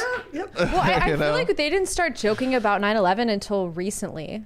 Like in the last 10 years, I feel like it's become a thing. 10 years isn't recent. It took until like I'd say maybe Obama's presidency before it started becoming funny. So it says took a while. It took a minute. Gen Alpha's hyper online manner of speaking has been dubbed brain rot mostly by older Gen Zers who share spaces like TikTok with them. It's slang that's often niche and insular to the internet, sometimes making its way from Roblox to Twitch to TikTok, which is why some older generations find it uniquely difficult to make sense of. Here's the difference though, out of every other generation, this is just all like ironic slang. Nobody wants to take anything seriously. No, I don't think any of these people are actually using this like unironically. They're using it all the time because like it's a nihilist generation that nothing matters, everything's a joke. Yeah. I think a lot of that goes back to what we were talking about earlier. Like, look, they've been fed this line, look, the world's going to end in 10 years from climate change. Who cares now? Everybody's racist and sexist. You're never going to own a home. College is going to put you into debt for so long. You're never going to get out of it. Why take anything seriously? Phantom Tax Ohio. Right, you're giving doom and gloom right now. It's like giving, it's not Sigma. It's giving El Riz. Like this episode is so skibbity. Every day there's just a new set of terms, says Camille Niche, 53, parent to 14 and 15-year-olds. They'll just be talking, and my husband and I are kind of like, we're not sure what that means. That's also like the voice I was doing has also emerged as a similar phenomenon. Like if this like sassy talk that you hear everything where everyone's kind of like this, and then you insert the slang terms, and then you just keep going, and it's so weird, and I don't know where that came from. And it is the speed in which all of this stuff changes, right? Because it used to be that culture was created around sports and movies and television, and it was on a schedule of sorts. Right now, the internet is a free for all that's going 24/7, and new things drop and change the culture all the time, and then disappear just as fast. We were looking at this thing yesterday of the Reagan breakdancer lady where they put the window wipers to make it look like the break. I'm like, in 2 weeks, everyone's gonna be like, what the hell is that? I like the Jurassic Park one since she was walking like a dinosaur. I like the Karate Kid one. Did you see there's an update on that story if you she like is speaking out after all the backlash of her rigging her own Olympic spot. Again, a thing that I watched, I'm like, do I need to know this? Are we going to cover this? It speaks to what I was talking about. Yeah, don't make it unfunny. I'm like, I don't want to know. I don't want to know. I don't care. I don't want to know your general. You know what they should do? Explanation. They should put her on the Masked Singer, not the Masked Singer. I thought is there a masked dancer? That's what I'm saying. There should be like a masked dancer, but put her on America's Got Talent, even though she's not American. As a judge. That would be great. Like, listen, I know skill. I know art. And that was bad. It's a great example where if I have to choose between Reagan and Hawk Tuah Girl, I will choose Hawk Tuah Girl, even though she has objectively no talent whatsoever. It's at least semi-endearing because she's got an accent. Did you see she made the AI say Grok-2? Leaning into it, right? Leaning into it. She threw out the first pitch at like a baseball game recently. Better her than breakdance lady who stole the award from some actual breakdancer in Australia. And another example of like this just like tidal wave that is internet trends is the country resurgence that we're seeing. And like a lot of people like are saying it's not real country, whatever. But everyone and their mother is releasing like country music in the last year. Like everyone that's not a country artist, they're all doing country albums, and it's come out of nowhere. Phil just did a country song. Did he really? Yeah, I believe he did with someone else. And like country music is great, but this is obviously an artificial push. Like, what is causing this? Oh, like Beyonce coming out and doing country music. Young Gravy, Beyonce, Post Malone, Phil Labonte. Yeah. Right? Like, what's causing this? Post Malone at least seems like he's a talented singer. He could do anything. Yeah. Yeah, but this is not a testament to who or who should or shouldn't be doing. It's not the country that you grew up with. That's what it is. It's a trend that comes and goes. They're treating it like the Ice Bucket Challenge, where everyone's gonna have a country album now or a country song until people forget, and then they come back and they do it again. Yeah, because and people were getting canceled early when Beyonce first announced her country album, and the first couple hits came out, and they're like, "Oh, you're racist because you don't like Beyonce's country music, and I'm like, no, this is a testament to how like we said, this is temporary. This is like a phase for her. Right. When I don't shouldn't be that way. Just like all of these like food companies that are doing collaborations, I don't want to see all the crossovers. I'd rather you just make them less special with each new one, because then all it does is homogenize the culture, right? Like there's nothing special about going into the space and listening to country music if you could just go into the generic pop space and listen to Beyonce in both. Right. It's pointless. Someone says country music ended in 2010. Well, if that's the case, then this is what's filling the void. Nelly did a song with Tim McGraw. Is that when country officially died? Oh. All right. So again, guys, if you have people talking about Riz and all of this stuff, just understand the language changes very, very quick. And brain rot is one of my favorite things on the internet. Certainly, I watch all of the Cities by Diana videos because what she makes is literally urban planning brain rot based around maps. That's cool. Yeah. What? And also, like, sometimes Serge will send me a text that's just all brain rot. Yeah. And like, I take that. I don't even try to decipher what he's talking about. What it does mean is he's not interested in saying anything meaningful. So you guys can tune out most of the brain rot. Yeah. And we love that about Serge. I know. I'm always like, hey, what's the new word? What are you hearing? What is the new word? Did he say? What's the latest? What has he been saying? I don't know. I'll have to check in. Mog was a hometown favorite for us for a while. I enjoyed Mog when that one came out. Yeah. Oh, there's a new Cities by Diana about Lockheed Martin. I have to check. It won't let me because it won't let me because I'm not logged in. That's but just look at that page and just look at the brain rot on this page if you're looking for stuff to talk about. It's fantastic. All right, let's finish up these super chats, guys. Let's get to a second crisis party here, huh?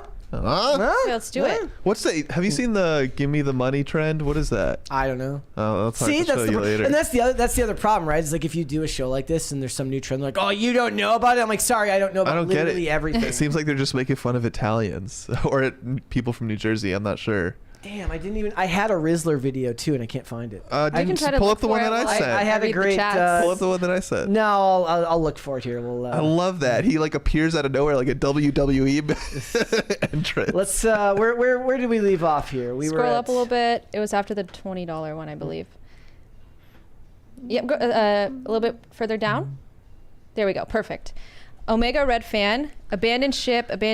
All personnel. LOL. JK. Just having fun. Is that in reference to the girlfriend thing? Don't abandon. I think so. Yeah. Don't abandon this ship. Keep watching. Yeah, stay here. If the boats are rocking. All right, Nate. To the guy with the GF who slept with her coworker, it is not insecure for you. Could you scroll a little to the left, Brett? Yes. Brittany. Thank you. Brittany. For you to want your GF to not be around people that she slept with. Yeah, but I mean, you got to work with the reality of the situation. Yeah, like what's this job? Is it like a 2-person like catering company? It's just it's just her. Yeah. I don't know. That's not necessarily the best thing. I remember there was a storyline in like Hawaii 5-0 where like Steve's girlfriend gets hired by her ex-boyfriend to work at like a private security firm. I'm like, bro. and Danny's just like, that's a horrible idea. Why would you let her do that? And he goes, well, I can't really tell her not to. He goes, look, we'll find her a job at a convent or something like that. Somewhere where she's not surrounded by men that she slept with. Look around the wanted ads and find her a job as a librarian or somewhere where she will be mostly surrounded by women. Church. Yeah, a church, a nice church. She can go volunteer if you care that much. All right. Guys, let's get a second crisis party. Come on. Yeah. Dre Wish AF. I did 15 days awake at my worst. Don't do meth. Yes. Nuts. Seriously, Holy bro. shit. Like that whole positive message. That must have been, I mean, at 15 days, you're getting like the incremental like 10 minutes or 20 minutes of nodding off that just keeps your body from completely shutting down. But you're seeing shit, like you're imagining things, you're hearing sounds that aren't actually happening. It's not good. The Guinness Book of World Records refuses to accept anyone trying to beat that record anymore. Yeah, it's bad, man. Yep. All right, Steve G88, my favorite guest host 2 days in a row. Oh, thank you. I think he's talking about me. Did we do the stealing your compliment? The Wyatt it's fine. Kaldenberg one? I'm taking it. All right, Wyatt Kaldenberg, Eldrick Taunt Tiger Woods. Tiger is a nickname. Is it? His name's Eldrick. Okay, I mean, honestly, equally Tiger, Eldrick.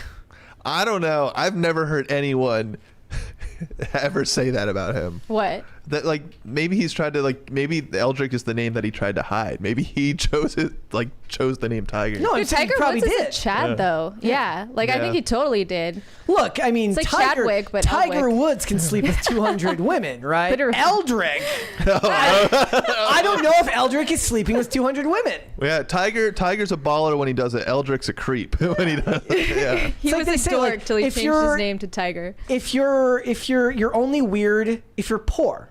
If you're rich, you're eccentric. Right. That's true. Like if someone was like, I'm gonna start going by Tiger now. So can you call me Tiger from now on? I'd be like, no, I cannot. I will But if you're say, Tiger Woods, it's funny like within the rap game where everyone just like decides to come up with a nickname for themselves and everyone's just like, okay, you know, You shouldn't be able to give yourself a nickname. like no It has other to be genre earned. of music really can you do that, but every rapper. rap artists are just so cheesy.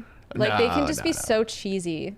Like I feel like it's very easy to be accidentally cheesy. I in think, but hip-hop if you're and rap. gonna do it, you gotta, go all the way with it and have a crazy name like Lil Dicky or Young Gravy. When I first heard that, I'm like, what kind of rap name is that? But it's funny.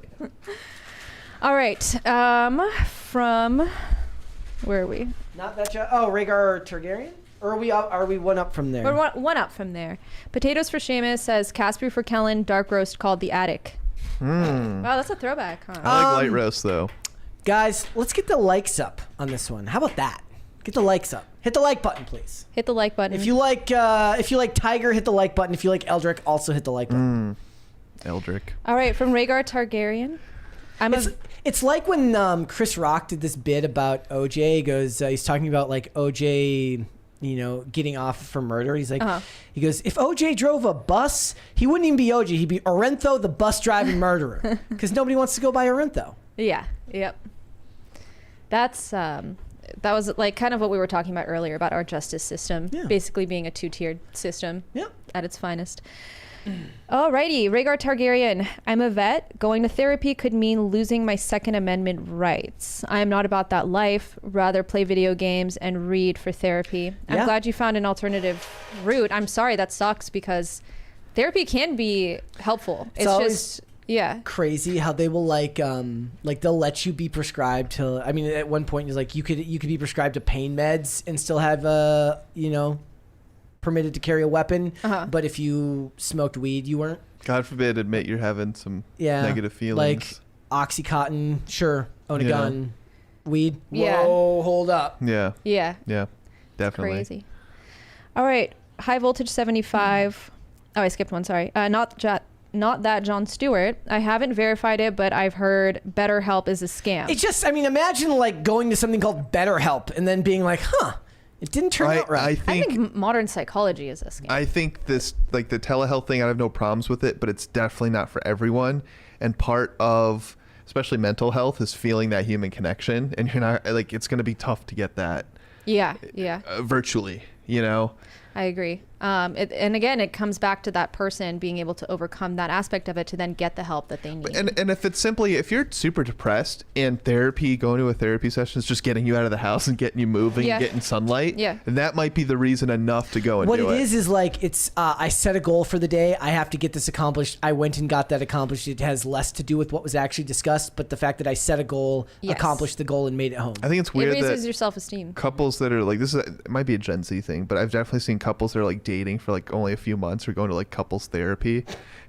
And I'm like, if you're going, if you've been dating for 3 months and you're going to couples therapy, bro, it's doomed. Because they're trying to diagnose, just don't even bother, fix each other. I'm like, whose idea was that though? You think it was the guy's idea or the girl's? No, it's like, not the guy's idea. All right, high voltage 75. Why Ohio? Because Ian is from there. I have no idea. No, it's I don't know why Ohio is considered. Serge and I were driving back from because Ohio doesn't exist. Milwaukee. We had to drive through Ohio. When he saw the sign, he's like, "Oh God, no!" He's like, "I've never been to Ohio before." I'm like, "Get ready, buddy." Oh my goodness. So we have no idea why. Well, I like Who knows? Dave Chappelle's joke about like all the women in Ohio are like barefoot and their feet are dirty, but that's why he loves it. That's what he loves about Ohio women. He's like, no, you guys can keep your Miami girls and your LA girls. He wants the Ohio I like the Ohio girls. Yeah. Corey Anderson, sticking out your gat with the Rizzler. Sticking You're so out your gat for the Rizzler. You're so phantom tax. You're so skibbity. I just want to be your You're Sigma. so phantom tax. I had that's another a song, one yeah. of Ben Shapiro doing that one too, but I didn't play that one. Yeah, that's a good one. There's another one. I like the Have you ever Ben seen the Shapiro guy who makes the covers. videos where he sings in front of LBJ's grave and he does that? No. That one's great. Goodness. He just So all his anyone can go to LBJ's grave? He just goes. It's just all videos of him from the same camera angle every time, singing various pop songs at LBJ's grave. That's funny. Oh, man. Like he2024. sang the Barbie theme song there last year and went pretty viral. From Tacty Platty, I wish I was Brett's favorite account on IG, Ohio. Ohio. From Potatoes for Seamus, Skibbity Brett, Skibbity Kellen. Tacty Platty, I came up with the Tacty Platty. Step up your game, fam. Well, it was So your rap name? It was Adolf Rizzler and Anne Crank. It's a stripper name. And it's a story about how Anne Crank limbs under the floorboards in Minecraft in Roblox. It's bonkers. Oh my god. Goodness. Or in the attic, excuse me. Making hot dogs. All right, Stefan Buddy said nothing, just sent a $2 super chat. Thank you. Thank you. Nate Orenthal, Brett, his name was Orenthal. Same his thing. name was... All right, so Look, if people are going to spell my name with one T, then I'm going to spell O.J. Simpson's name wrong. I'm going to say his name wrong. Serenko Productions. Fun tip, if you click on Instagram post using the scroll wheel, you can bypass the login pop-up. I didn't And then know it says on G for real, no cap. Let me see if So that means God? it's true. Let me see. On God, for real? Let me see if it. I feel like Kellen should be reading these. Did it? Oh, it totally did it. Here we go. Hold on. Did it work? Let's refresh and see. Wow. Wow. Let's refresh and see what it has It to was say. for real, for real. Wow. Should switch to the Lockheed Martin AGM-179 Joint Air-to-Ground Missile, and what makes it better than the Raduga KH-58? 1. Put in service in 2022. This missile is far newer than the KH-58, which has been in production since 1982. Your military deserves the newest technology. 2. Lightweight. With a mass of only 49 kilograms versus the KH-58's 650 kilograms, you can fire more of these, and dainty girly pops like me have an easier time reloading these into our jets, allowing quicker fire and more overall targets hit. 3. Versatility. The AGM-179 can be used in a wide range of fixed-wing aircraft and helicopters, so you don't need to replace your existing Air Force, while the KH-58 only works in Russian-made aircraft such as the Su-24M or MiG-25BM. 4. Accuracy. With a modern laser-guided millimeter wave radar, AGM-179 ensures it hits its target every time, reducing waste. The KH-58's outdated passive radar seeker is simply not fit for the leaner applications required of modern military organizations. 5. Aesthetics. The AGM-179 is just plain adorbs. A small form factor compared with the bulky KH-58 makes it a must-have for all of my missile-loving girlies out there. Is this accurate? Sounds like she does her homework. The best thing about this lady's channel is the amount of research that goes into like all of the places that she makes videos on. So she does like all of these videos that talk about various locations. Here's 5 reasons your military... Hold on, let's go to this one. What's the account? Because I'm actually going to Cities by Diana. All right, cool. Coastal elites are going to hate this, but real pavement fans love Stockton, California, as an oasis of traditional American values in a sea of purple-haired, blue-voting commies. That's her, the Stockton lady is who one of runs the the most channel. car-pilled cities on the left coast. The best place to harness your hopes in Stockton is Pacific Avenue. This glorious strode is more than just a place to get a payday loan. It is an experience in and of itself. As the gateway to Stockton's endless mass of suburban sprawl, you'll never be less than a 15-minute drive away from everything you've ever wanted. As the largest city in the country to declare bankruptcy, that's why you shouldn't be afraid to take out a $90,000 loan at 24% interest and pick up a brand new whip at Auto Center Circle. Once you've signed the papers, roll coal through downtown on beautiful Highway 4. This short crosstown route divides the city in two, preventing any meaningful public transit from being built. Bookended by 2 beautiful interchanges and split up by 2 even more beautiful trucker-filled highways, Stockton is the true crossroads of California. But if you're more of an international shipping girly, the Port of Stockton has you covered. Here you can import all of the best cheap Temu products money can buy without having to set foot in the lib-cuck hell that is San Francisco or Los Angeles. Get wrecked. She is the best. She's a total lib leftist, and she's probably my favorite. We always talk like we want to have her on, but she'd probably hate us. You never know. I love her. At least she's self-aware. If that was the case. No, that's the whole point. Like her account says, like this is satire. Please stop being mad at me. All right, that's great. All right. From Nate, Brett, you got me triggered now. Why do I got you triggered? Have you considered therapy for your? Why do I got you triggered? Trigger.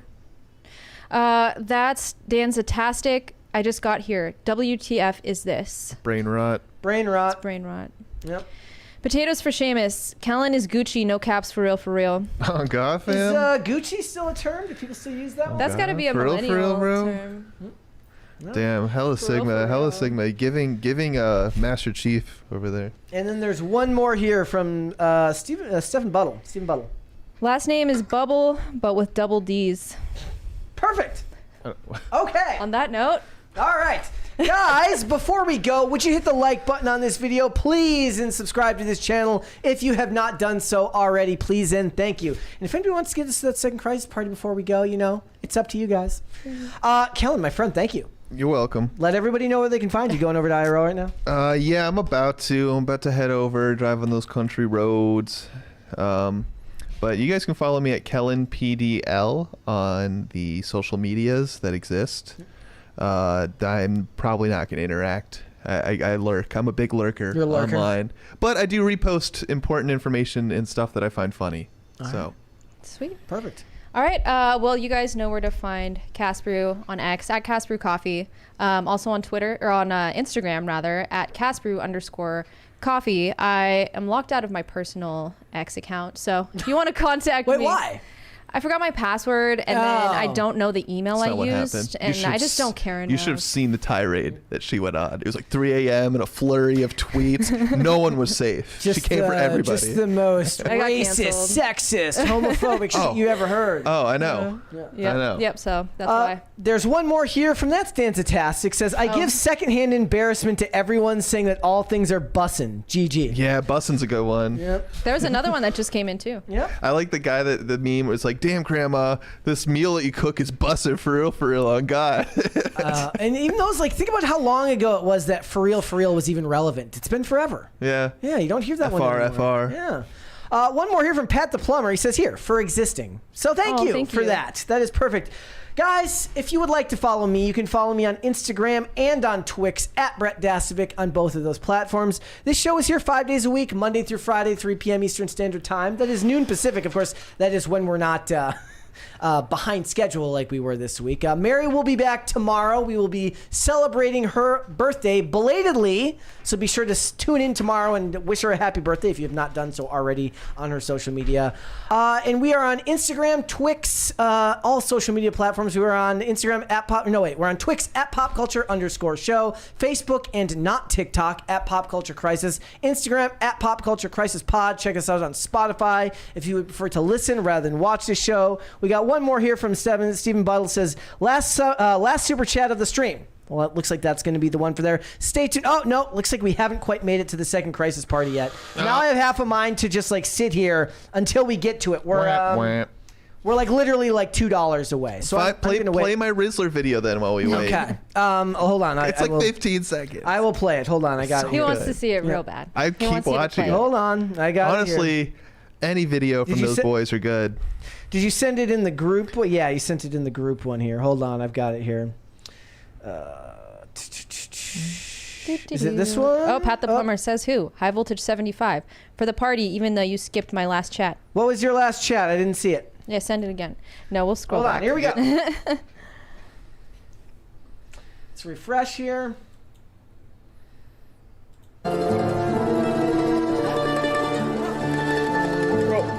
What? Oh my God. He's like, it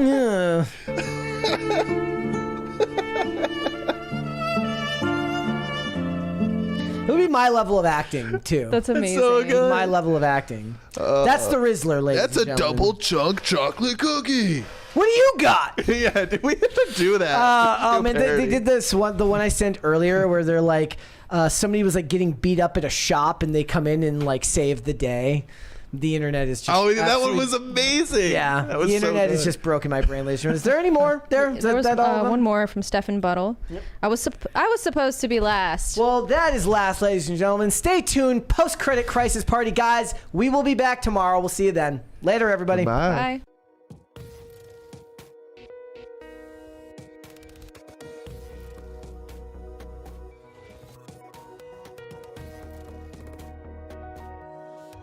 Well, that's not gonna help.